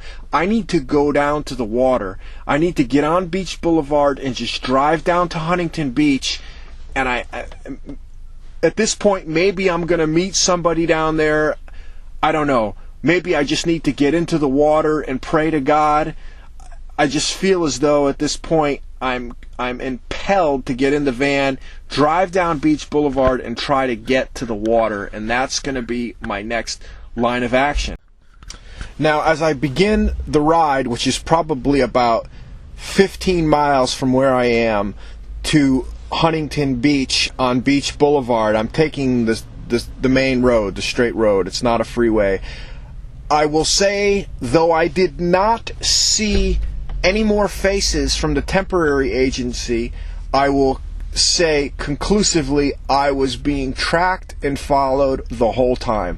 I talk about that in detail and the supernatural occurrences that were happening as I was driving down there. that were happening in the cars next to me, that were happening with interactions with people on the sides of the road. I discussed those kind of things that were happening on the ride down there in detail in the extended testimony. I'm going to omit them from here because what I want to talk to you about is the next meeting that happens, and I'm going to continue on with that. So I drive down Beach Boulevard. Supernatural, unexplainable phenomenons happen the whole way down. I'm under heavy conviction. I'm still afraid. I'm still panicking. I still know what my sin is, and I know that, I'm in physical danger because although I had drank 6 small styrofoam cups of water, my body is actually in big trouble. Without the water, I started that fast at 140 pounds. I was probably down to just over 130, and my body was... I wasn't even going to the bathroom for 48 hours, 72 hours. I would stand in the bathroom as a matter of, just trying to seem normal, to urinate. Nothing was coming. I was dry. My lips were black. My throat was cotton. I was not urinating. I was not going to the bathroom at all. So, in addition to all this fear and trying to figure out what's going on, I know I have to repair my body, and I take these... My electrolytes are obviously gone. My body's still in big trouble. It's oscillating, it's humming. So everything is just coming at me spiritually, physically, at once, and I'm driving down to the water, and the supernatural's going off the hook. And like I said, my idea is I need to get down to the water because I need to get on the beach and I need to get in the water. That's what I'm thinking I need to do. So I get to the beach and I move into a parking lot, and I speak to an attendant because you have to pay for parking during the week, and I pull out a bill, and he said, I don't have change for that particular bill. And I think to myself, oh man, I need to get in here, and I'm trying to explain to him because I can't help you. I don't have change. I had a big bill. He said, I don't have change for that bill. So the next thing I think is, okay, I'm going to go and get change for this bill, but I'm going to come right back here so I can park the car. And I have no particular destination in mind. I turn back around and I start driving up the road, and I think I pass an AM PM, and I said, no, not there. They're going to give me grief about the big bill because look at me. They're just going to give me trouble. And as I'm driving up Beach Boulevard, I see something on the right-hand side, like a restaurant. I could tell it's a restaurant, a big restaurant, and I say, well, I'm just going to go in here and see if they're open and what the deal is. And as I pull in, I park my car, and I see the name like 48 on the pier, or 39 on the pier is the name of the facility. And as I walk up, I look above the door, and the first thing I see is that the restaurant, the subtitle of the restaurant is called Mother Mary's. So right away, I'm like, oh man, Mother Mary's, the Mother of God. I got to go in here. I was going in anyway. That didn't affect my decision. I was already on my way in. And as I go to the door, there's something in there, and it says, Mother Mary knows. And I was like, whoa, okay. So I open the door, and I step in, and I notice a very big, spacious restaurant, the kind of place that looks like it's going to fill up on a weeknight, Friday and Saturday night. I take notice, there's a lot of tables, but there's really no one there. I can only see 2 people. One guy sitting at what looks like a bar, the bar, area where you can order up drinks, and then a hostess at the right side of the door behind her little podium. She was just doing some paperwork or working on the register. And I turn, she looks at me and she goes, hi. When I walk in, she said, hello. I said, I have a couple of things. I said, first, I'd like to know if I can get a big, giant cup of water. And I was also wondering if you had change for this bill. I think I might have had like a $50 or $100 bill. And she said, yeah, I could do that. So she walks to the back and she comes back with the water. She goes, here's the water. Let me see the bill. And I said, thank you so much. This is really a big help for me. And I start to drink the water. And she makes the change for the bill, and I look and I take notice to the guy sitting at the bar. He's not really a guy; he's a young kid, and he's eating macaroni and cheese and drinking a soda. And I said to the lady and the guy, I said, "Listen, this is going to sound crazy." I said, "I'm going through some really nuts stuff today, and I'm converting. I think I'm going to be a born again Christian. Do any of you guys know where I can get baptized?" And she smiled and she says, no, I don't know where you can get baptized. She goes, but it's really strange that you would talk about God here, because you know what that guy's name is at the bar? And I said, and I just kind of looking like, what is this about? And she goes, his last name is God be here. And I said, whoa, here I am, Mother Mary's on the pier, Mother knows. I walk into this place asking about this, and she goes, no, really, show him the license. And the guy's name was God be here. Godbehere. God be here. That was his last name. So I know I'm barking up the right tree, but yet these two tell me they don't know where I can be baptized. So I said, is it okay if I just stand here and drink the water? And she said, yeah, sure, fine, go ahead. And so I take a couple of sips of the water, and now I got the book in my hand that John gave me, The Life of Jesus. And I say, would you guys mind if I hope you don't think it's too crazy. Can I read some of the stuff out loud in this book to you? Because it's really speaking to me today, and I just want to read it. And she goes, yeah, sure, go ahead. So I start reading some of the verses from John out loud, and the kid at the bar is just, he's not like looking at me in a mean way. He's just kind of looking at me like, wow, you know what I mean? And the girl's just smiling. And as I'm reading this, from behind the kitchen, a man comes out. I described him in my extended testimony, a young man, probably in his 30s, kind of effeminate looking, semi-long, dirty blonde hair, and he leans over the counter, and now he's standing kind of in between where the gal is at the hostess table, and where Doug Godby here is at the bar, and he's listening to me. And I look up, I go, I'm sorry, I hope you don't think I'm nuts. I was just explaining to these guys that I'm having a weird thing today, and this book has really been speaking to me, and I'm looking to get baptized. I said, let me ask you, do you know anywhere where I can get baptized? And he looked and he goes, yeah, I could actually baptize you myself because I'm an ordained minister. Okay, so obviously at that point right there, I am completely ecstatic. I just walked into Mother Mary's randomly, got a big glass of water, the warmest reception I've had in weeks. Douglas Godby here is at the bar, and this angelic face peers out, who's the manager of the restaurant, and tells me that he doesn't mind that I'm reading scriptures from Matthew, and that he's a minister who can baptize me. Clearly, my heart rate is up. I'm excited. I am more like a child at that point than I have ever been in my life. Now, when he said that, I just said, oh my, I said, what's your name? And he said, my name is Daniel. So, right there, let's do a little recap. We've got Jacob, we've got John, we've got Daniel, completely random, all these biblical names, and it's just adding up big time for me. And I want to make one other side note. When John had given me the book an hour prior at the donut stop, that book, I explain in detail, but I'm not going to go into examples and details, was acting as a supernatural catalyst.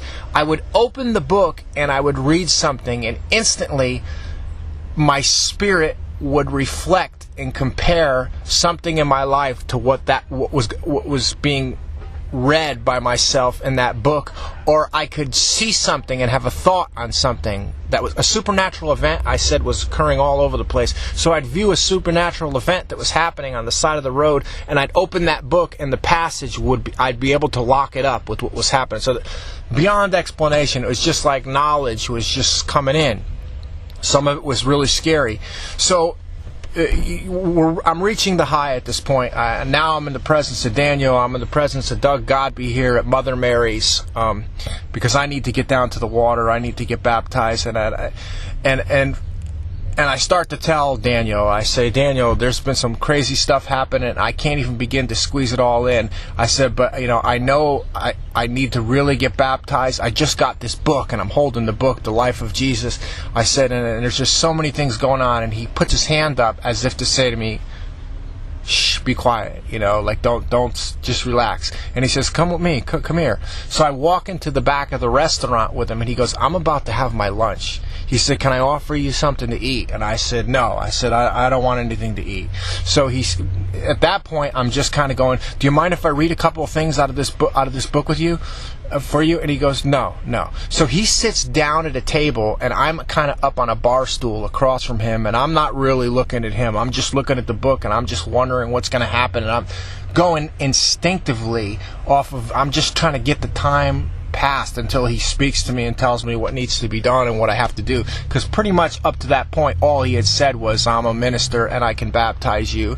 And then he kind of put his hand up for me to come with him, and I went with him in the back of the restaurant. He said, I'm going to eat my lunch.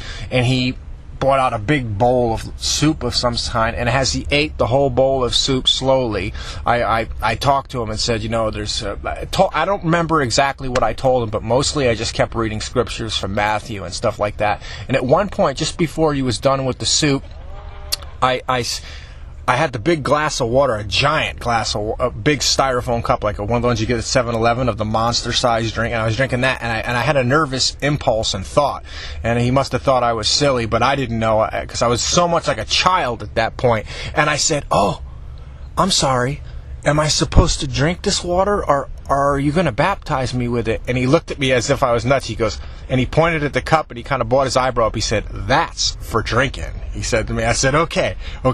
And then I said, this book. And I held the book up, and he just kind of looked at me, and I said, am I supposed to know everything in it right now? Because now I see him as this oracle, and I says, am I supposed to know everything in this book? He said, that's for reference, he said to me. So the water's for drinking, the book is for reference. And then he said, I want to ask you something. So he said, when's the last time that you ate? And I just kind of looked at him, and I just said, days. And he said, when's the last time you drank? And I held up the cup, and I said, before this, I said, days. And he shook his head as if he knew it was going. And then he asked me, he said, what's your name? And I said, my name is William. And then he said, okay. And then, now here's where it kind of switches, and I can't leave this detail out. This is also in the extended testimony, but it has to be said here. He stands up, and I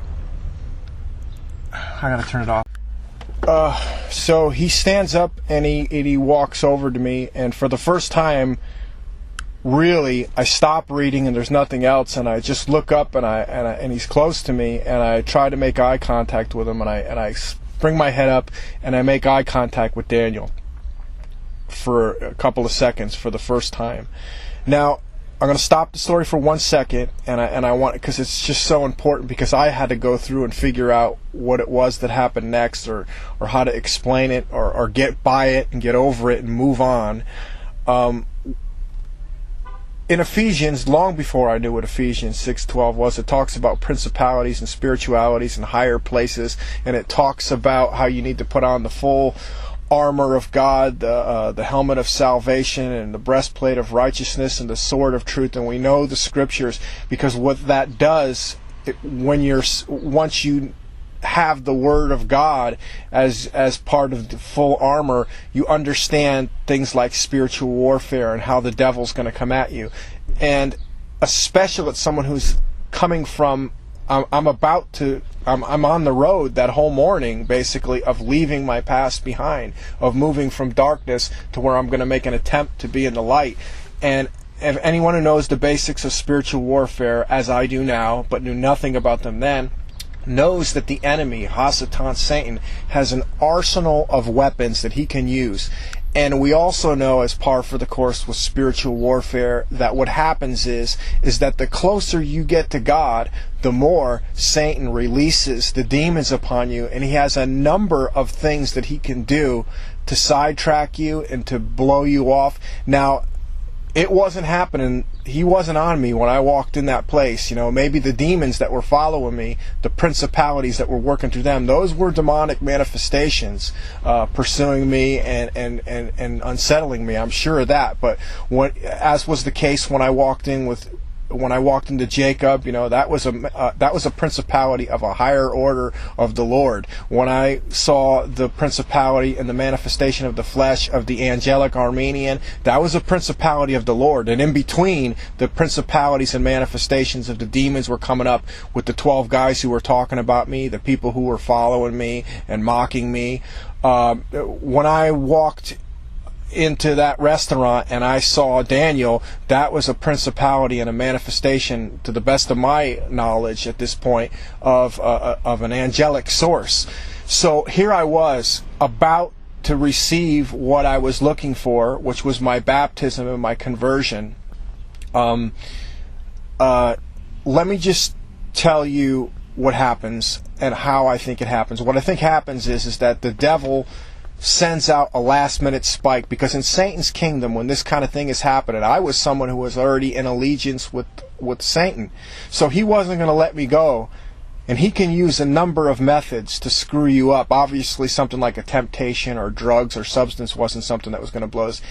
I learned from people like Russ Dizdar that demonic principalities can whisper voices into your ear, that they can actually, certain demons put pictures and visions in your head. So here I was in this full state of grace, childlike, ready to receive the gift of baptism that I had undoubtedly been led to completely randomly and absolutely miraculously. And as I make eye contact with Daniel, I have a picture of him in my mind, and what I see is this kid in an orange jumpsuit about to get his head cut off, like he's going to be a martyr. And that, I just picture that in my mind. That picture, for whatever reason, bang, pops into my mind. And as soon as that picture came into my mind, he put his head down. I mean, it was instantaneous. And he said, "I'm sorry, I can't help you." And I said, whoa, what are you talking about, man? What do you mean? And he said, "I'm just a simple restaurant manager and I can't help you. You should probably leave." I said, "We've been talking for the last 10 minutes. You're a minister. You can baptize me." "I'm just a simple restaurant manager and I cannot help you. There's a bar over there. Maybe who you need to find is in the bar over there." I said, "No." I said, "Daniel, please don't do this. Please don't do this," I'm saying to him. And he goes, "I can't help you. I'm sorry." So he starts to walk to the front of the restaurant, and he goes behind the bar where Daniel Godby here is still finishing up his drink, and he's sitting at the bar by himself. And I look at Daniel Godby here, and for some reason I had the same vision of him in my mind, in an orange jumpsuit about to get his head cut off as a martyr. And as soon as I thought that, Daniel looked at me and he picked up a menu. He went 1, and then he looked at me and goes 2. Like, "You did it once, you did it twice." He said, "I can't help you." And I can't get into the details of the despair that I felt when that happened. And I stood at the glass door and looked into the parking lot, and I was at the lowest point that I'd ever been.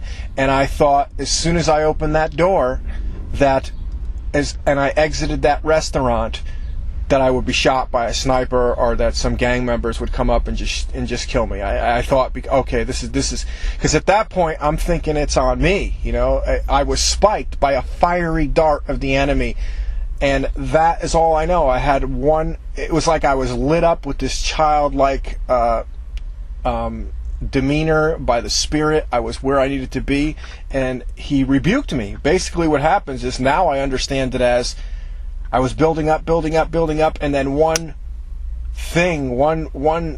the enemy came in, and my mind worked in a certain way, and as soon as that happened, he sent me away.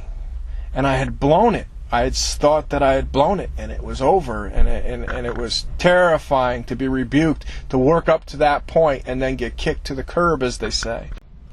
Unfortunately, that's just one part of the testimony where I cannot shorten it. Those details are all important.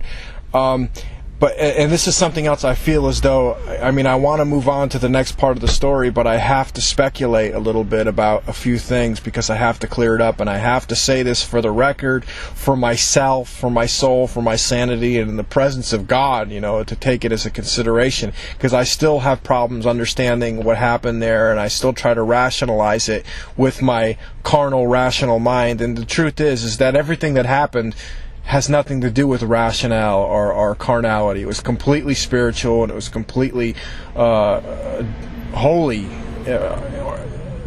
towards an unholy person like me at the time.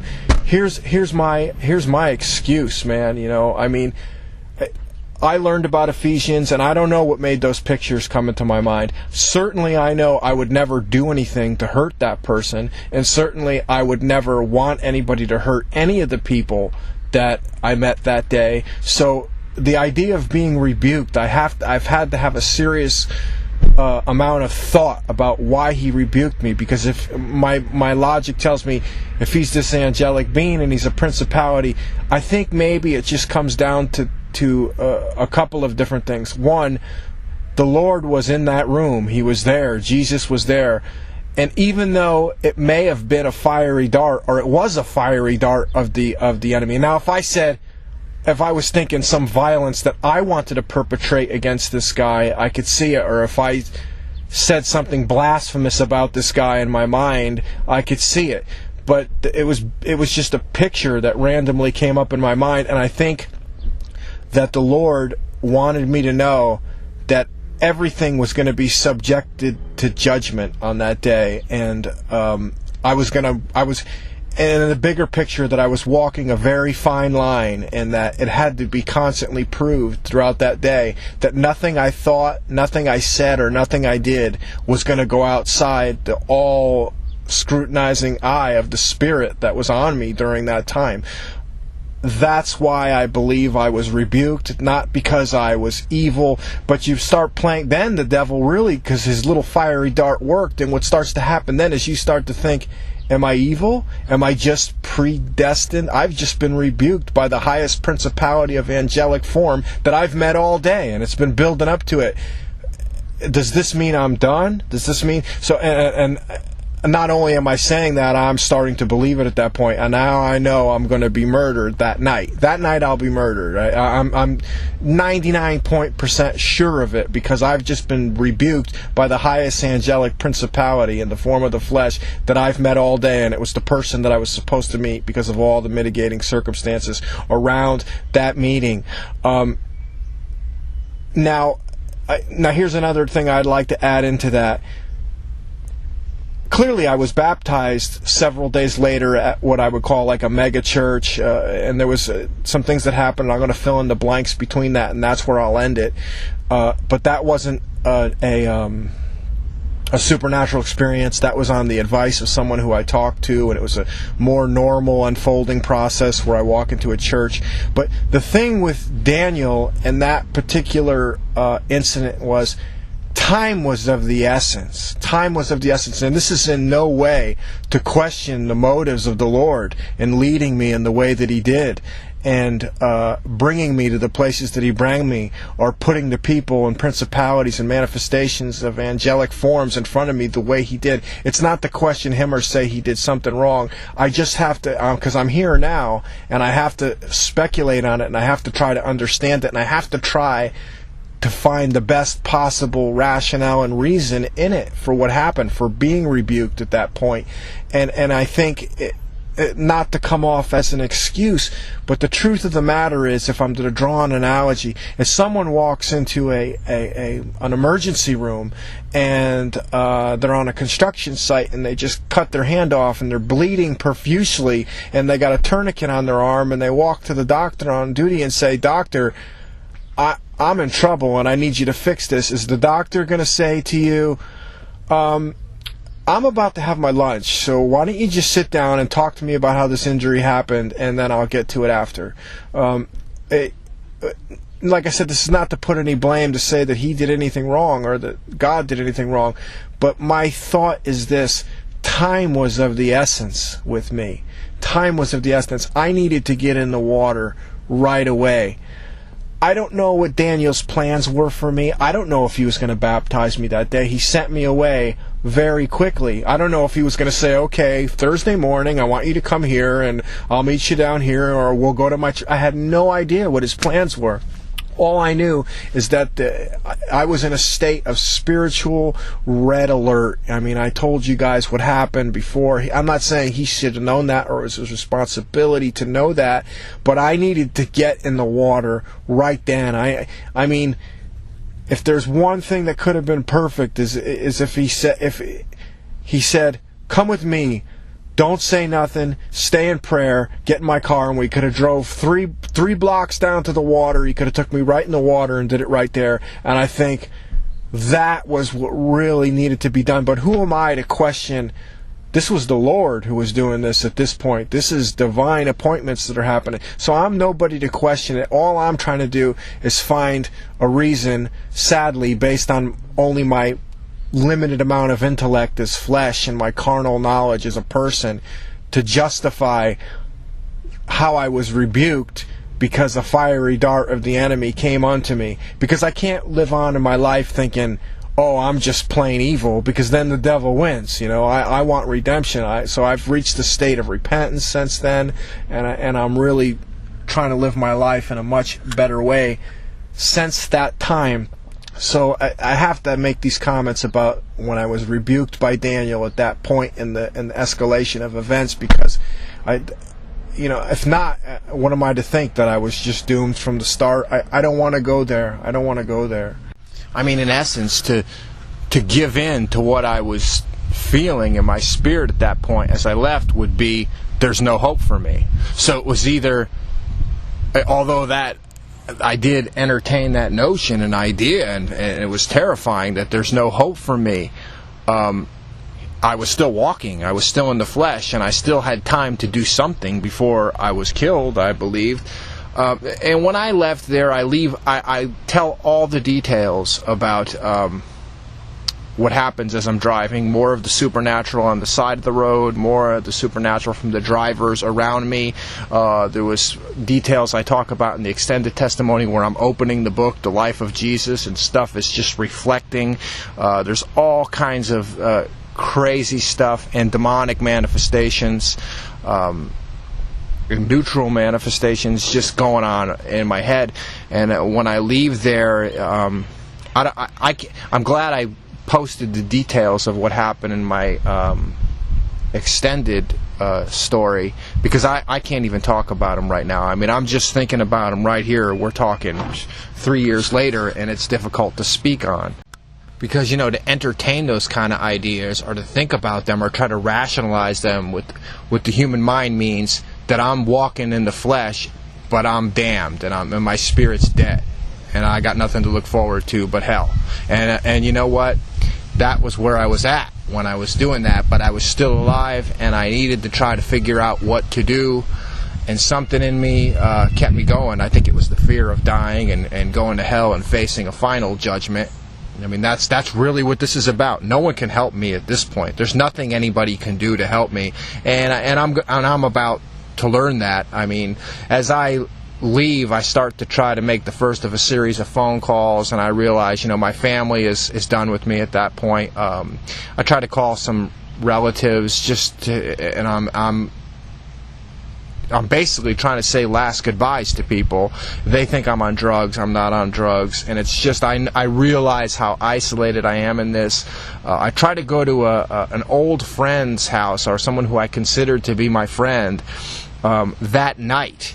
And as I got to his house, I tried to explain the situation to him, and it was just bizarre the way he took me in for a short period of time. And as I explained things to him, I'll never understand spiritually or logistically or even carnally how in this world how I could have known someone that long and been involved with that person on a worldly level for so long, where we were supposed to be such friends, how someone would not let me stay there or try to provide me with some level of support. But that was just more bricks in the wall, as they say. I really had to learn that I was isolated spiritually as well as logistically. My family and my friends, everybody turned their back on me. There was nowhere I can go. It was just me, and there was probably one or two people that I was actually talking to real time when that was going on. One was just basically telling me, I love you, and I wish I could help you, just stay strong, which I could totally understand. And the other one was just get to a hospital. So there was, even in the best case scenario with the support that was coming in, it was nothing that could really help me. In my extended testimony, I talk about what happens as the sun goes down that night. my body's completely in shock. When I was at the person's house who I told you I went to, who rejected me, he tried to feed me some asparagus, and I remember just chewing on a couple of pieces of asparagus that just tasted like rubber. It was horrendous, and I drank a couple of cups of water. It was a very, very, very... There was supernatural stuff happening all over the place. He had his TV on, and there was commercials, and the commercials completely were satanic. I was seeing, like, Knott's Berry Farm, zombies, pentagrams, death and war, and it was just... It was happening in real time as I'm trying to maintain myself, but my body's in really bad shape because I haven't slept in almost a week at this point. The insomnia has been so bad. And even though I probably drank, maybe in the last 4 hours prior to that, almost a gallon of water, that weren't nothing. That weren't nothing, man. I was dehydrated beyond dehydrated. I was 24 hours outside of dropping and taking my pills, I knew I was going to collapse when all hell broke loose. So that gallon of water over almost a gallon, not quite a gallon of water, maybe 3/4 of a gallon of water that I drank, weren't doing much. I mean, it was just my body was crashing hardcore, and he throws me out of his house, and now I have to go on the streets at night. And I'm scared. I don't know where to go, because everywhere I go, there's supernatural things happening, and there's creepy people staring at me, and I talk about the details of that. I mean, there was no escaping. Everywhere I pulled my car, if I drove 100 feet and drove down a side street, which I did, people would come out of their house, the scariest looking people, and stand right near my car and just stare at me. There was no place I can go, and I was terrified. I talk about all that in the extended testimony, but I want to talk about one last meeting I had with a person that was very short interaction, and I believe that they were also angelic in character, and it was ordained that I was supposed to meet that person after I left my old friend's house, and I was driving around. My body was really in bad shape, and for the first time I felt tired, and I felt absolutely terrified, like I needed to just try to rest. I couldn't drive anymore. I've been driving all day. I have been running since 11 o'clock that morning, and now it's coming up on 9:30, 10 o'clock at night, and my body is in the shape that it's in. I haven't slept. I am physically exhausted, but I'm keeping on moving because I think I'm going to be killed, and all the signs are pointing to that. So what happens is I say, if it's going to happen, it's going to happen. So I pull into a Ralph's, which is a grocery store chain.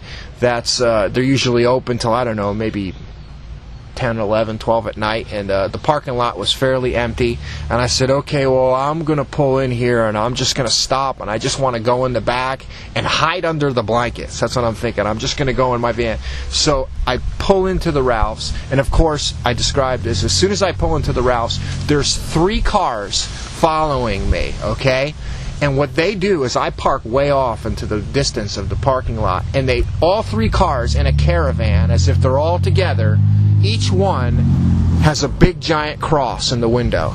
They circle my truck tail to tail like a herd of elephants 3 times. Like, okay, we know you're here, and I'm just like, okay, there's nothing I can do. I don't care. Let them come out and let them do what they're going to do. But they just look at me. They're all making eye contact with me through the windshield. They're smiling and laughing. They're laughing and having a good time. And they just circle my car 3 times and they leave, as if to say, you're under our watch and you're not going nowhere. And they leave. I get in the back seat of my car, and I'm just laying there probably for 10 minutes, and then the first of a trend that would last throughout that night, where my cell phone would ring, and it would be unknown number, and I'd pick up the cell phone, and all I'd hear was like a oscillating buzz. Gzzz. That was it. And I'd hang it up, and I'd try to, and the minute I start to try to get a little bit of rest, maybe I'm going to go to sleep. Maybe I'm going to go to sleep. The cell phone would ring, and I'd pick up the phone, unknown number, bzzz, no answer at the other end. So I was being tormented by my cell phone. And that was kind of maddening. Then I finally turned the cell phone off. When I turn the cell phone off, I hear 2 carriage boys coming out, and they don't know I'm in my van, or at least I believe they don't know. There would be no reason for them to know. I'm actually laying down in the back with the sleeping bag over my head, but I could hear them because the side windows are open, and I hear them say, "So, did you have lunch today?" And the other one says, "Yeah." And he goes, "Guess what I had?" And he goes, "What?" He goes, "Locusts and wild honey." And I remember just prior, because I've been referring back to that life of Jesus, and there was, talking about John the Baptist, how he came out of the wilderness saying, "Make straight the path for the Lord," and he came wearing a leather belt, and he ate locusts and wild honey, and then they both laughed. It was like, what is, so that was unsettled me. Okay, I'd been followed in. They knew I was there. I knew I was in bad shape. So I just said, well, I'm going to sit in the front cab of the van, in the parking lot, because I don't know what to do. So I sat there and I put my head down on the steering wheel. You can only imagine how I was feeling at that point. And then at one point I pick up my head and I look over to the Ralphs, and I see a figure coming out the door of Ralph's before they're closing, and I just figured I would watch him. I just watched him. He was probably 200 feet away from me, approximately, maybe a little more, maybe a little less, as he came out the door, and he had a bag in his hand, and he looked like he was walking real rickety, and as he got, maybe 10, 20 feet outside the door, I could notice, he looks like some transient guy who's obviously drunk. He's obviously drunk. And he's walking out, and he's swaying from side to side, and he looks like he's got, unlaced work boots on, jeans, a dirty shirt, and he's just stumbling, basically. But as he starts coming out, he's walking closer. He's coming into the line of fire of my van. And I'm just sitting there watching him get closer and closer, and he's walking right towards the front of my van. And when he gets about 5 feet in front of my van, the brim of his hat is down so I can't see his face. He bends down and he picks up a cigarette, like a cigarette button. I'm like, oh, great, a drunk bum who wants a cigarette. But I knew something was coming. I knew something relevant was about to happen. And at that point, I think to myself, what is this guy doing? What does he want? What should I do? I think to myself. And he reaches inside his bag, and he pulls out a can of Bush's baked beans, and holds them up with his left hand and points them towards the windshield of my car. He never made eye contact with me. I couldn't see his face because the brim of his hat was down. So he knew somebody was in the car, but he done never looked at me. And he pointed to the can of baked beans. And I took that as a sign, as if to say, eat something. And I was like, whoa. And then I just rolled down my window to hear if he was going to say anything. And then he put his hand up, and he started stumbling off towards the furthest end of the parking lot. And when he got about 20 feet from my car, I yelled out to him. I said, hey, is there something you're supposed to tell me? Is there something I should know? And he kind of looked back for the first time, and I seen his face. And I said, are you a Christian? Are you a Christian? Are you going to talk to me? And he said, yeah, I'm a Christian, he said. I said, well, is there something you're supposed to tell me? Do you have some advice that you want to give me? He said, yeah, I have some advice for you. He said, pay attention, get some rest, and the rest thou beeth his will. That was what he said to me. And I knew, I said, wow, this guy, this is an angel. This is and he's telling me something. He told me, eat, when he pointed that can of baked beans at me, like, you're going to need to eat, dude. You're going to need to get some rest, dude. And you're going to need to know that what's going to happen to you is in the hands of God. And those short interactions that I had with that guy, that is what I knew, and that's what I learned. And as he walked away, he got further away, I just shut up. And I was just processing it, and it's just more stuff blowing my mind to add to the day. And I yelled, hey, is there something else you have to tell me? Is there something else? And he turned around, he said, I'll tell you what I have. I told you what I had to say. I said, but what if there's more? And he said, don't fence with me. In other words, don't mix your words up with me. I said what I had to say, and now I'm gone. And he walked off into the darkness. It's funny because, I'm turning off my tape recorder in between takes here, and I'll listen back to the last one, then I'll move on to the next. And I'm starting to discover something, that after this point in the testimony, things start to become blurry. I know that night was extremely rough for me, and there wasn't a lot of sleep, but I do recall I did fall asleep, and I made a lot of phone calls during the course of the night to family members, like cousins, like extended family, and a couple of my cousins did pick up the phone because, and I think, we're talking 3 o'clock in the morning back east, 4 o'clock in the morning. I was trying to get people on the phone because the only thing I wanted to tell them was that Jesus Christ is who he said he was and that he's real. And that's what was being proved, beyond a shadow of a doubt. And I was being convicted that day. And I did do that, and I did speak to them, and they did hear me out to a certain extent, although they were tired and groggy. And I think I was able to get I think what I did is I knew I had to leave that parking lot, and I went back in front of my friend's house. He didn't know, but I parked probably one house over, and I parked on the street. And I think I fell asleep between maybe 4 a.m. and 6:30 a.m. And in my extended testimony, I talk about what happened when I woke up the next morning. As soon as I woke up, there was a couple of interesting things. There was a person watching me, but that was the morning I said, okay, well, I don't know what's going to happen. All I know is that I want to get a cup of coffee, I want to get a bagel, I want to get a big glass of water, and I got to figure out what I need to do to get myself baptized, and I need to try and start putting a plan together, because the suicide plan is over. I need to focus on my life. I need to figure this out. Obviously, everything that had been going on for the 2 weeks prior to that was completely off the table, and I knew I needed to reprioritize. I was still ill, and I started the van when I was in Anaheim, and I decided I was going to go to Brea to a particular coffee shop, and I would eat and I would drink. And as soon as I pulled out onto the main drag, I was looking who's following me. And that was when I took particular notice that for the first time, in the last however many hours since the day before when all this began, I knew I wasn't being followed. I would have known. I was looking at the sides. No supernatural stuff happened on the side of the road. Nobody's following me.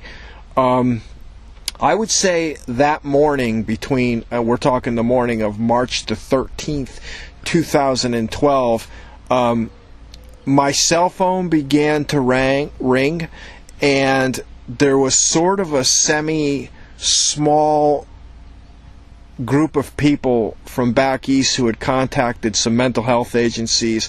That my phone started ringing. People wanted to come out and evaluate me because I had made some calls the night before. And I think even though people had written me off, there was clearly a great deal of concern amongst a very relatively small amount of people, maybe the amount of people you can count on one hand. And I declined anything to go in for any mental health.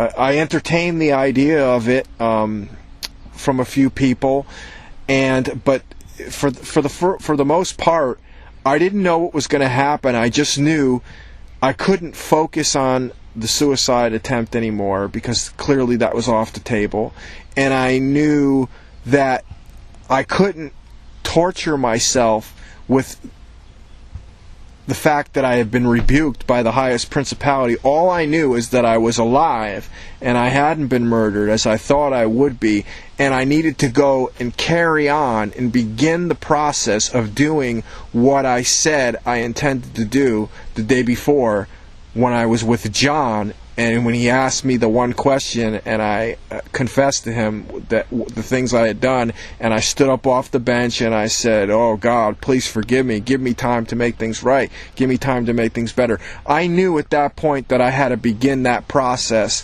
and it would begin by the thing that he said to me, the first thing you need to do is you need to get baptized. I knew I needed to come off the fact that I was rebuked by Daniel and trying to understand that right now. I needed to put that aside. I needed to get back. Basically, that means I got knocked off the horse.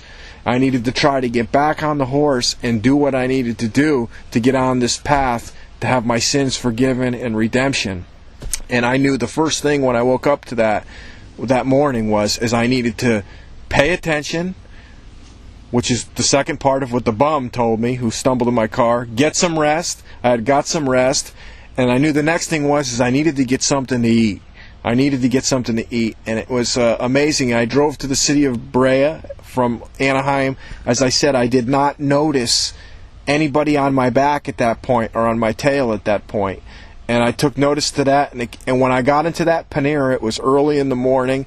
And I was very relaxed. There was no one in there. I ordered a blueberry bagel. I sat down. I had the blueberry bagel with a little bit of cream cheese and a cup of coffee. And I just opened up my computer. I went online, and that's when the cell phone started ringing. And I talked. One of the people who called me was someone who had helped me with cat rescue, a woman who lived around the corner from my wife and I. And she wanted to help me, and I told her what was going on, and she understood the urgency, and she directed me to a church that she would take me to speak to the pastor about getting baptized, and she did do that day. She was very concerned for me, from what I can see, and I'm very grateful for that. And she introduced me to a pastor at one of the local churches, and we set up a time. And on the 19th of March, I was baptized, and I really did start that process of walking the walk. And that's my story, because after March 19th, I was given a couple of clear signs, and I knew I had to leave Orange County, and I talk about that, and I came up here to Ojai because a door was opened here, because the Lord knew what I most needed was to work, and He opened up an opportunity for me to land on a 3-month construction job, which I did work. But most importantly, now, as I knew then, it's still the same thing, even 3 years later after this. It's a continual walk. I have to continually put the negative aspects of what happened during that spiritual conviction behind me. I don't want to play into why did Daniel rebuke me, or am I going to be forgiven, because I know the Word of God much better now than I did then, because I knew none of it then. I was never even in it. And I know that He's faithful and He's true, and He says if you turn from your sins and you repent and you try to be holy as He is holy, that you are going to be granted salvation and regeneration, and that He's going to forgive you for your sins once you do that. So that's my story. I mean, I don't know. When I started this, I wanted to try to keep it at an hour. I don't think there's any way that this is going to be an hour. I don't know now, because I'm recording it in segments in real time on a little MP3 player. My guess is we're probably just running over the 2-hour mark. But hey, folks, 2 hours is a lot better than 6 hours if I can pull that off. And here it is. I'm just walking every day, and anybody who knows me, or they're on my Facebook network page, you know this whole process. I've been in Ojai, and I have not left since that time I came up here in March of 2012. After I was baptized, I came up directly after my baptism in Orange County. I left directly, literally 48 hours later, and never looked back. And there's been a lot of stuff that's been happening here, and I know that the devil, he can follow you everywhere he goes, and he comes in different forms, and he has tried to trip me up, and in a few cases he has tripped me up. But as soon as I got hip to him, and as soon as I got wise to him, I rebuked him, I sent him away, and I started walking a different way. He tries to trip you up in different ways, and even in this late hour, there's been no exceptions to that. And I've also told you guys about some of the miraculous things that happened, like the books that appeared in my path, the Bibles that I read have all been given to me, and my basic needs. If I've made basic efforts and try to work hard, and by the grace of God, I consider it, and I believe I'm blessed in that regard. I'm able to eat, and I'm able to maintain myself on a basic level, and I believe that's directly a product of His grace. And even though it's been 3 years, there hasn't been a lot of change, except for the primary thing is that I'm trying to walk in His walk. I am trying to be holy as He is holy. I have repented. I'm repenting of my sins, and anyone that I discover or that I commit, I do my best to apologize for it right then and there and change the course of my actions.